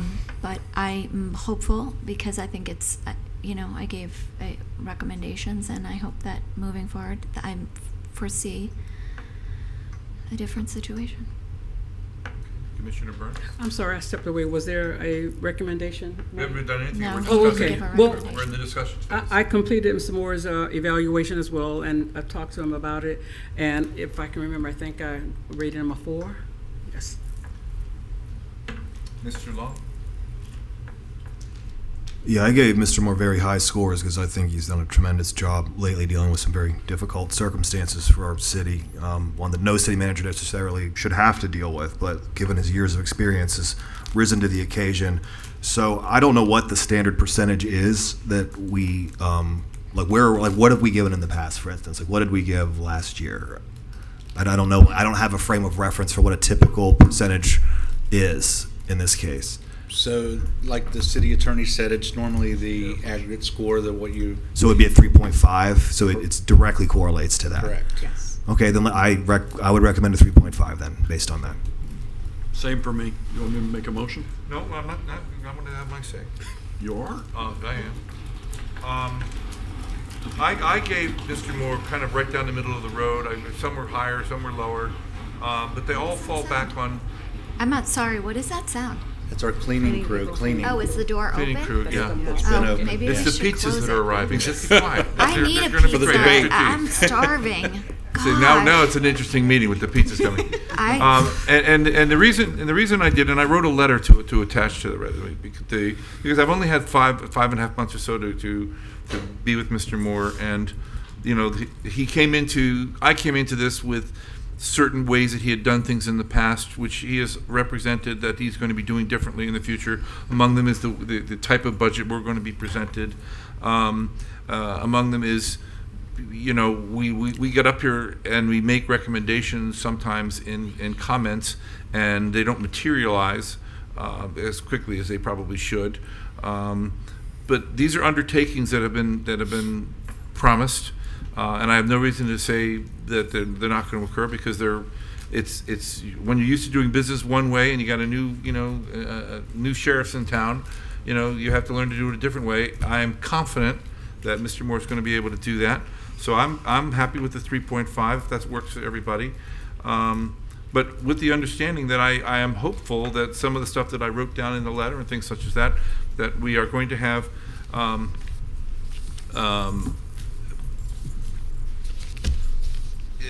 lot more engagement of some of the finer details so that we can better make up our own minds as to what should or should not be addressed in cuts, or should or not be involved with personnel, and things such as that, and better reactions to what we all come up here and we say, what we mention things. I like that stuff to come back for us actually to have discussion points, because we have good ideas that come up in comments. And so that was my those are my comments. It's public record. Anyone could read what I wrote, so I'm not hiding anything. So you want to make a motion? Yeah, I'd like to make a motion that we approve a 3.5% increase for Mr. Moore. Second. Call the roll. Mayor Carney, Yes. Commissioner Marker, Yes. Deputy Vice Mayor Long, Yes. Vice Mayor Cassell, Yes. Commissioner Burns. Yes. Right. Motion passes. Okay. Thank you, ladies and gentlemen. Much appreciated, as well as the constructive feedback by all. Looking forward to it. Thank you. Thank you. Okay, nomination for appointment to the General Employees Retirement Fund. This is Deputy Vice Mayor Long's appointment. I'd like to nominate Thomas McManus. Second. All in favor? Aye. Aye. Any opposed? Okay, Mr. McManus, you are appointed. I am going to actually defer this appointment for 7G. Am I 7? I'm the next one, right? You, Yeah, 7G. 7G. I'm going to defer it because I have not been here for the last 2 weeks, and I really haven't been able to go through any of the resumes. So I'm going to actually defer 7G. 7H. There's a, I have. Oh, you have one too. I'm so sorry. Yeah, I do. Thank you. I didn't mean to. I didn't mean to. That's okay. I'm going to nominate Mr. James Hosley. All in favor? Aye. Any opposed? Done. Great. 7H is mine as well, right? Right. I am going to actually reappoint Jack Warner. That would be my motion. Second. All in favor? Aye. Aye. Any opposed? Great, okay. We are now into... And I have one Oh, you as have well. one too? I'm not paying attention. I'm sorry, No, you're Angela. not paying attention. However, I am going to defer on this one because I haven't had a I knew that. chance. That's why I moved on. But yes, I'm going to defer on this one. Am I forgetting anybody else? No. No? Okay. I'm sorry, Angela. Public hearings, 8A. Ordinance 26-24, an ordinance of the City Commission of the City of Delray Beach, Florida, updating the capital improvement plan schedule and the comprehensive plan of the City of Delray Beach for fiscal year 2024-2025 to fiscal year 2028-2029, in accordance with the requirements of policy CIE 1.2.1 and CIE 1.2.6 of the capital improvement element, providing a conflicts clause, providing a severability clause, providing an effective date, and for other purposes, and this is second reading, public hearing. You adopt the budget and the CIP through resolution, but the state requires that we add the 5-year CIP into the comprehensive plan, and that's what this ordinance does. Okay. Commission, any Public comments? hearing, Mayor? Yes? Public hearing. Oh, it's a public hearing. Okay, I got something I can read. Hold on.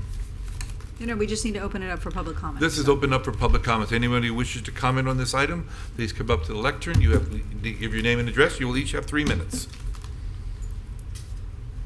Seeing none. Motion to approve. Well, I have a question. I got a couple Oh, questions. sorry. I just want to ask, because I have to ask this. I'm looking at, and this is a kind of a Ms. Barletto question back there. I'm looking at the various emails which talk about the golf course. One of them says $1.5 million or whatever the number is, and then the other one says 22 million. How is all that meshing together? Just so I understand. Because one's a dramatically lower number, and then the other's obviously a dramatically higher number. If we're talking about the same email, I think I saw that also. Right, I forwarded it to you, yeah. Right, where the individual in question went through the CIP budget for this year, and he added up a bunch of maintenance items that are not related to the golf course renovation. Okay. Right now, the commission has already granted us, and we already have entered into a contract Right. for 100% of the design. There is no money in the fiscal year 24-25 CIP budget for the renovations, It's all for the construction project. That's projected to come in FY 25-26. Gotcha. So we have already from this year all the money that we need for finishing the design and getting ready to enter into the construction in the following year. Great. Thank you very much for the explanation. Just a quick question. When will we get the plans back? Is that a 6-month process? I mean, how long does that take? We're at 60% now. There is some public outreach that we're going to be doing. Right, which is good. We got a relatively lengthy list of questions from the same individual who's intensely interested in the project, which we have worked diligently through multiple city departments and also our consultants that are working on the redesign to answer all of those questions. Part of that is an analysis of how long the rest of the design is going to take. Yep. The question now that we have a better, more clear understanding of what this community's concerns about the golf course were. Yep. All of the things that they have mentioned are already in the mix. They're already a part of the planning process. So there won't be anything new that they're bringing to the table that's going to slow the process down. Okay. So we should be ready to start on the actual construction and renovation in the coming year. Okay, great. Within the next couple of weeks, we'll actually be starting with doing the analysis of the water transmission pipes from the raw water wells to the water treatment plant to see what condition those are in and whether that project needs to move forward sooner or later. Okay, thank you, that's great. Any other questions? Motion to approve ordinance number 26-24. Second. All in favor? Aye. Yes. Aye. Any opposed? Great. Aye. Oh. My mic was off. I could see your nodding go. So. We have first readings now. Ordinance number 20-24. Do you want to read that into What the? about 8B? I'm sorry. We pulled deferred that. 8B. Oh, I apologize. Yeah, we pulled 8B. Thank you. An ordinance of the City Commission of the City of Delray Beach, Florida, amending the land development regulations of the City of Delray Beach Code of Ordinances by amending Chapter 4 zoning regulations, Article 4.6 supplemental district regulations, Section 4.6.9 off-street parking regulations to amend the requirements for parking for general commercial uses to include limited indoor dining establishments and to clarify the parking requirements for a restaurant and standalone bars. Amending Appendix A, definitions to include a definition for limited indoor dining establishment, providing a conflicts clause, a severability clause, authority to codify, and providing an effective date. And this is first reading. Motion to approve ordinance number 2024. Second. All in favor? Aye. Any opposed? Great. 9B.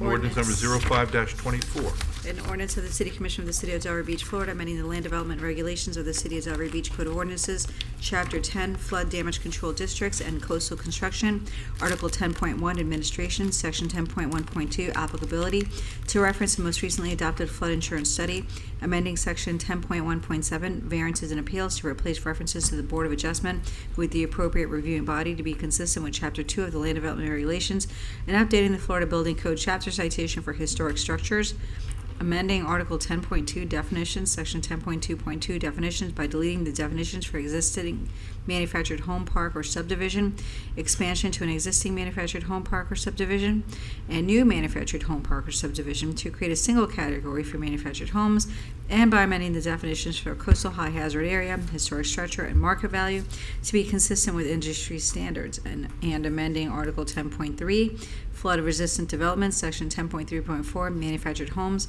to create a uniform elevation for all manufactured homes in flood hazard areas, providing a conflicts clause, a severability clause, authority to codify, and providing an effective date. Motion to approve ordinance number 05-24. Second. All in favor? Aye. Any opposed? Great. Comments and inquiries on non-agenda items. Mr. City Manager, you are up. Thank you, Mr. Mayor, ladies and gentlemen. I actually have one item, fairly brief, however, is consistent with previous dialogue and commentary and clarification regarding fund balance policy.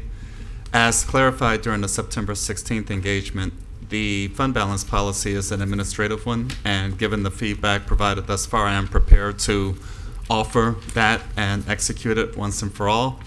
And I would like to emphasize the importance of a range consideration. We talked about the range guideline that's referenced in the comprehensive plan. It is merely a guideline. I'm striking a balance with respect to the considerations offered by the Government Finance Officers Association, as well as the city's current and anticipated improving position with respect to the matter regarding fund balance. Likewise, I hope to get this accomplished in the coming days, and I will be sharing that with you. With that, the range approach is appropriate, and I highly support that outcome. Okay. Well, for me, I'd like the range to be between 20 and 25. So, with however that falls with all the other guidelines we have, because really what we have is no hard and fast rule. We've got a bunch of guidelines. Actually, if I may, I think 21 to 25 is in our comp plan. Comp plan is only a guideline. No, right, but I feel like we don't want to change our comp plan. I mean, look, 21, if you go back, I went and researched what you said about the what is it? GFOA, Government Finance Officers Association. Thank you, Mr. Moore. You're welcome. And you said 2 months, which is 16%. It's actually 16.77777. No, So that's 17%. 2 months is the bare minimum. They say that's your starting point. And then you take into factor all of your risks, right? We have high property taxes, so that's good. And we don't rely heavily on sales tax, so that's also good. Having said that, however, because we are a waterfront community, that is a very high risk. So I met with Mr. Moore this week, our monthly meeting, and we were discussing this, and that 17 is where you start, and then you go up. I'm very comfortable with 21 to 25. And I hope hope everybody else would be too. It's in our comp plan. It's there for a reason. And if we do look at this catastrophic storm, hundreds of billions of dollars, and I know what you're saying. We have money. We could get it. We could revisit projects. They're not going to be getting money anytime soon. I mean, I don't imagine we'll find ourselves in that predicament, but it's not completely impossible. So I would. I'm reluctant to say 21 to 25. They're going to get their money fast because it's flood. Flood gets their money fast. We'll see. But I understand your point. I'm saying it's the base minimum is 17 is where you start. It's not your ending. It's where you start. I never said. Well, I never said. I mean, Well, you said 2 months is all that you need, and that's not what they say. I, in my view, and I'm not fighting you on this, but in my view, I try to go with what the. I use competent evidence, not to say what you're saying is incompetent, but there's a body of work out there with this group that talks about 2 months. But when you take it to the other factors about how much money we can actually raise because of our real estate taxes, the fact that most of our revenues are driven by real estate taxes, so we continue to make money even during all these periods. We never would dipped into reserve with the last 5 hurricanes we had. We are eligible for FEMA dollars. I understand there's timings and things, but we have $165 million in liquidity. And we have projects coming on all the time. So I thought 20 was a workable number, and we can discuss it. I don't think it's necessary to have a lengthy debate or discuss to this effect, ladies and gentlemen. We accomplished a lot of that during the proposed budget process. A lot of clarification was made. I'm pretty anxious and excited to get this accomplished for once and for all. 21 to 25, 20 to 25, they both work quite well in this regard, considering the analysis and feedback from the Government Finance Officers Association, the city's current position, the respective clarities. I appreciate the feedback offered by the City Commission. However, I would like to go ahead and move forward in this regard. My plan is to likewise finalize the material, much of which is consistent with what we've discussed before, and to offer that as part of not this week's but next week's information letter report so that you can see it, you can hang your hats on it, and we can all go from there. So again, what are we talking about? $1.6 million, the difference in the 1%? What's the, thereabouts. 1.9 million. Thereabouts. It's not that big of a amount deal. of money, and we've been dipping into the reserves to balance our budget. That's my bigger concern. We should not be utilizing this money annually to balance our budget. Once we start doing that, the number goes down, it goes down, and it goes down. So I think let's, if you want, can we settle on 21 to 25? Do we have to decide this? I would like to get that done, Mr. He Long, would like please. direction. Just so that we can hang our hats, we can 21 administer. aligns with our comp plan? Correct. And that makes sense. Yes, for me. Fine. Okay, consensus is 21. Thank you. I will have a draft. 21 to 25. Yes, it's a range. It's a range. It's a range. I want to just remind this, and I've said it before. We were utilizing the excess funds to help with our enterprise funds, which are not in amazing shape. We have a couple of them that are in great shape, but we have some that aren't. Ladies and gentlemen, I appreciate that feedback. I can get Thank go you. to work now. Thank you very much. I yield at this time. Much appreciated. Okay, comments from the city attorney. Just for clarification on Mr. Moore's merit increase, was that retroactive to, I believe, June is when he's supposed to? August sorry. 2nd. Yes. That's as per the contract, yes. Perfect, okay, thank you. That's it. Comments of the commissioners. Mr. Long. Just one. So I think we had a relatively efficient meeting tonight, but we're still here for 3+ hours. So I'm going to bring this up because I want to see if I can get any buy-in from my colleagues. We did a fun experiment trying the 6 o'clock for a while, but I think given the volume of stuff we have to cover in our meetings, we're here past 9 pretty frequently. It's a lot for staff to be here that late. People get up early. I'd love to see us try going back to 5 and maybe moving public comment to a little later in the meeting so we can help folks. What's that? Well, Yeah, I know Commissioner Burns is on board. We got a lot of. I'm missing my debate right now. We got a lot of favorable stuff. We're moving it back at 6. It allows more people to come to the meetings. Well, I'm Mr. saying Markert, if why don't you just ask everybody to, Mr. Markert, what's Yeah. your vote on this? I'd like to go back to 5. Okay, well, there's your 3. Sorry, Mayor, I had to do it. I'm showing up at 6. That's okay. Look at this. Yeah. I don't work for those people. Come on. I'll change the local rules quickly. I'm a gracious loser, not. Is that your only comment? Did you ruin my? I'm having more special meetings than you are going to wish that you go back to 6. You're going to be begging me to take it to 7 by the time I finish with special meetings. Don't see Mr. Marker. I just have one item I'd like to bring up before the commission is we all know Roy Simon passed away not long ago. He was a friend and a mentor for me. He was mentoring me and I really appreciate it. I had coffee with him a couple days before he passed away. There's no doubt he was a founding father of Delray Beach, and I think it's really important that we do something to commemorate his accomplishments and his legacy. We mentioned that last week. Yeah, that was discussed previously, and to support those sentiments, Mr. Marker, direction is being made for a proclamation to be off as one step to honor his legacy. We're contemplating the November 4th City Commission meeting to get to that place, so the Office of the City Clerk is working with the Simon family to get matters squared away so that we can be convenient.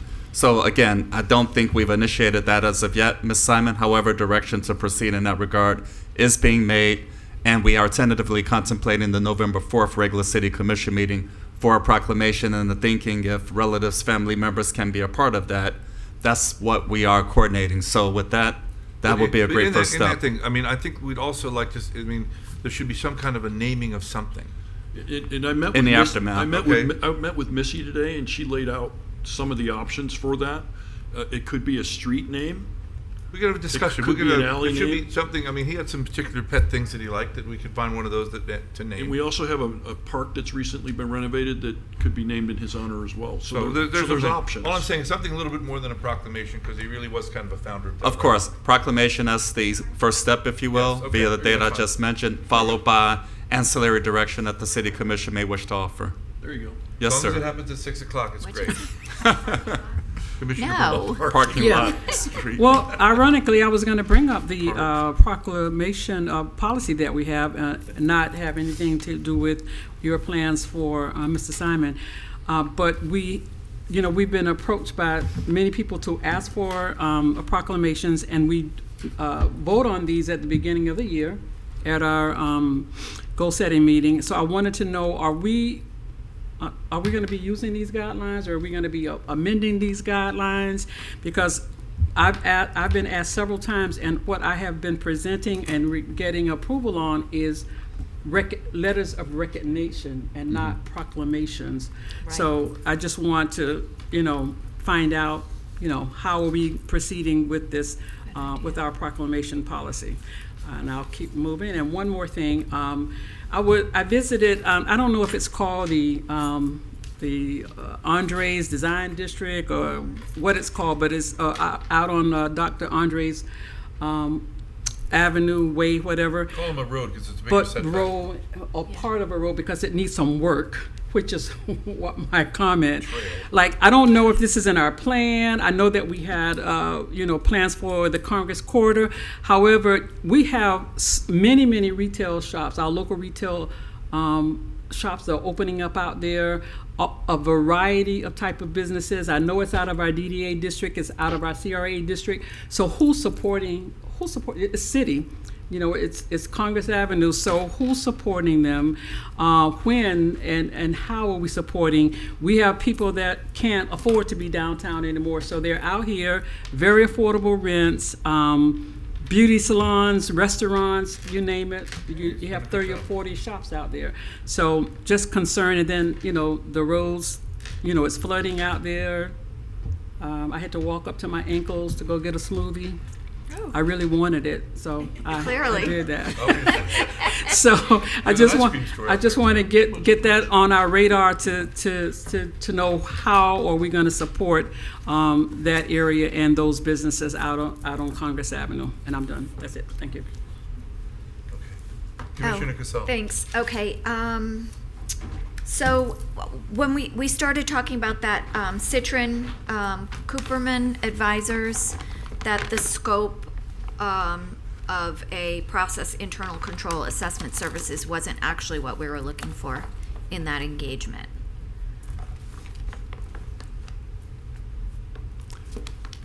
This is your opportunity to offer feedback in terms of what that may look like so that we can prepare for a follow-up October 15th. That was the initial plan because, of course, given the expression of interest that is affected by the City Commission. Terminology that would necessarily be used, but I think I gave a couple of examples during various meetings, concerns Yes, about how money perhaps was moving, reserved funds, money going into the general fund, different things that came up and came to my knowledge that concerned me. So that does not fall under the category of the, you know, process and controls. I don't want to use the term investigative. But Right, no. Okay, No, but ma'am. that's the only word that comes to mind. So I think we need to look at that scope letter and amend it because Yes, ma'am. So what I like to do is refer to the comments having been offered with the support of your colleagues here at the dais. I believe you have that. Not to mention to follow up based on previous discussion at a previous City Commission meeting to make sure we capture all those points. From there, we will convene with representatives of Citron Cooperman to discuss details of an updated engagement letter and bring that back to you all for the October 15th session. appreciate that. Thank you very much. I also think we need to start thinking, I know it's going to sound early, how we're dealing with the A-Guide funding. Because we know we put it back to the CRA this year because we didn't feel prepared to take it. But it's coming back to us this year.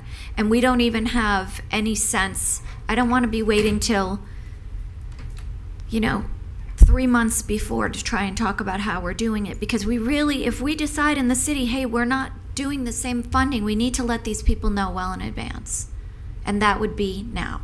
So I do think we need to have a discussion about the A-Guide funding and have an agreement amongst ourselves as to what we're doing with it, so that nobody is unexpectedly finding themselves without funding that they anticipated at the beginning. Okay, very well. Perhaps during one of the regular meetings in November? Sounds amazing. Thank you. So I went to the Literacy Coalition luncheon and met some lovely individuals. I gave everybody their books for their Delray Reads. But, I met with our, sorry. I'm interrupting. No, it's okay. I'm accustomed to it. I met with our education director, and she had indicated that, well, first of all, we have on our October 8th workshop a school board meeting. I don't understand that. I got the same thing. I know, but what we asked for is not what we're getting. No, we talked about. I I'm gonna asked for jump the in on whole. comment. We have within our comp plan and our education plan, we have a whole bunch of stuff of what we want to do. What we had talked about is we would get together as a commission to discuss what we want to talk about with the school board. Pardon me, The Mayor, school if I board may. can- It wasn't the school board, though. We wanted the superintendent to come here and tell us how to improve our education. We wanted the nonprofits involved. We wanted parents involved. The school board doesn't, they come, they report how poorly the grades are, they give us this horribly bleak outlook, and then they leave. And by the way, that's that's not what we want. We need action. And we were supposed to have this scheduled meeting, and now what I see came on the workshop is just for the school board to come and do a presentation. I don't need a presentation to tell me how bad it is. I need someone to come tell us how to improve it. And also how we can. That was what we've been discussing, and they canceled it because they said you had canceled it at one I didn't point. cancel anything. No, we had we're- a scheduled No, they workshop. canceled it. They canceled it. It was Previously, canceled. the one back in Correct. August was canceled, right, but this and it is was not rescheduled to this. We're not getting what we asked for in this. So what I meeting. like to do is tighten up so that we can prepare as adequately as possible for October 8th. We are pushing leadership of the school district of Palm Beach County to help us engage in these regards. If they don't come and engage and tell us what to do, there's not going to be any change. So there's no point having the meeting. Additionally, when I met with our education director, she said for us, the best thing we could probably be doing is supplementing the education after school and in the summer.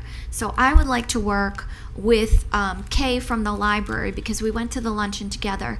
AmeriCorps has volunteers, and there are other organizations, the Literacy Coalition, that have volunteers, and we'd like to create a summer volunteer program in the library. I'm not asking for money. I'm just saying I want to work as a commissioner on this so that we could maybe the library already provides foods. Some of the schools are doing this already, but we're just trying to get the most outreach to the kids that we can during the summer so that we can help them be more successful in school. So I would like to do that if everybody's okay with that. Is that a yes or no? Yes. Yeah, Thank you. Yes. Okay, so I asked Dwayne, I met a lovely young lady who was interested in politics, and she wanted to intern here, and I said, well, I would volunteer to have you intern with me. I don't know exactly what we'll do all day long, but I'm sure we can entertain her. So I had reached out to Dwayne, but I realized I should reach out to the commission as well, because I'd like to volunteer to be an intern, a commissioner with an intern over the summer, but I don't know if I need to get permission for that from my team. I don't know the rule. Is I there a mean, rule? I think don't. we have a rule. I don't think it utilizes resources, so I'm excited. Thank you. One thing, I think maybe two. So I had reached out to the city because I was on Atlantic in a store that was selling marijuana paraphernalia, and it was really front and center. I went in and I was shocked. I mean, it was everywhere, and there's no I don't want to necessarily say the name here, but regardless. Hopefully we're doing something about that. We are. Okay, thank you so much. There's a pending code violation, I believe. And last, and probably maybe most exciting, or no, two more. So, when we were running for these seats, Jim Chard was often talking about this idea he had about beach renourishment, things we could do naturally to offset the cost and what have you. And it amounts to a reef program, an artificial reef program. They're doing it in Palm Beach County. We have an area off this beach where we can do it. There are about 20 volunteers gathered together who have formed a committee, and I would like to work with that committee. Through the Sustainability Office. I've already spoken to Kent about this, and it's very exciting, so I would love to do this. Thank you very much, everybody. And lastly, I want to just bring this up. I feel like this is such a positive, and I don't want to end on a negative. But anyway, thank you for that, because we're going to have our first meeting of this reef committee very soon. There was an email sent to us by the mayor. I don't want to bring, former mayor, excuse me, mayor. I want to make sure, Mr. Moore, whenever there's something important, and this is something I reiterated in my evaluation numerous times, we need to know about it. Because at the end of the day, and Mayor, you should be the most concerned about this, when something happens in the city, the mayor is going to get blamed. We're going to get blamed. And we just... Same as my house. Well, there you go. So you're used to it. So we'll just point to you. But my feeling is that I want to know more than less. And if something is going on bad, I need to know. And I want all the information. And that's all I'm asking for you. That's what I've asked for you consistently in my evaluation. And I feel sometimes I think you protect us from information. and we really need more of it, but not less. And that I will appreciate from you. Thank you. Thank And you. It's my pleasure. This was a super fun night, even though it's 9:30. Well, it's because we started at 6. Couple of quick points. I'm wondering whether we should ask Gina and Missy, and this, if we should be doing something with the kitchen we have at Old School Square. I remember during some of the presentations, there were some groups that came to us and said they had bona fide cooking schools or things such as that. We have this wonderful asset there that we spend a lot of money on. That maybe we should just try to see whether or not there is a way to expand, which won't interfere with the art classes, actually won't interfere with the Crest either, but to see whether or not we should be doing something, thinking about doing somehow to monetize that, and which will help the whole campus, I think, develop. She's talked about a culinary school there. Yes, I know. I mean, She has. we have actually the quality equipment there to do that. Really good. So I just throwing that out there as something. Secondly, goal setting report. Do you have the report on the goal setting we did? We got that by email. Huh? Yes, got that that was. by email August 6th. Thank you, August ma'am. 6th. Okay, thank My you. pleasure. Okay. Tuesday, I don't know why. August 6th, 2024. Perfect. That's fine. It's wearing off on me. That's fine. Good job. What I wanted to talk about the education board is the reason that I wanted to talk about the comp plan and the education plan is that they all have a lot of stuff in there as it relates to finding jobs and doing this. And I know that there was a couple years back the ability for the city to have some money from the county to help put together some kind of using one of the campuses to do a resource center or some kind of a center. And I don't know that, I think we just turned it over to the school board and said, do whatever you want. I think we should be figuring out what we want to do with that, as opposed to just leaving it up to the school board to figure out what to do with it. As great a job as they do, I think we should be, I want to regain control of that process. Let's So- touch that next week. Huh? Let's touch that next week. Well, I'll be sending a memo out to you and to the fellow commissioners on that, because I've been working on it. And lastly, I'm fascinated about this Palm Health Group,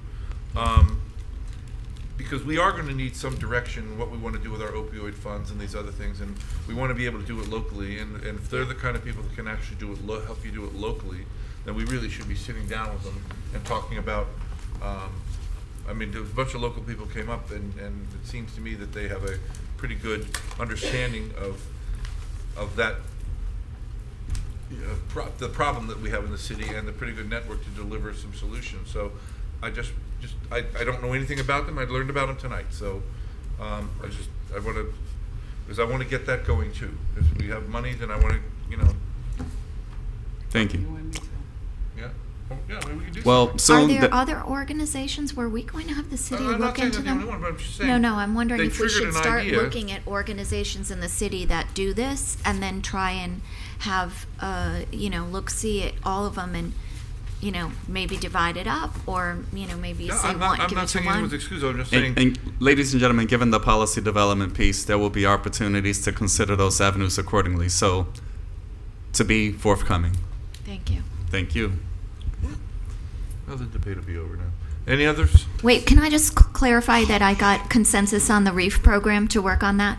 I did, Lynn. Thank you so much. Yes, we did. We said consensus, and Great. And maybe at some point our group will come in and do a little presentation exactly about this.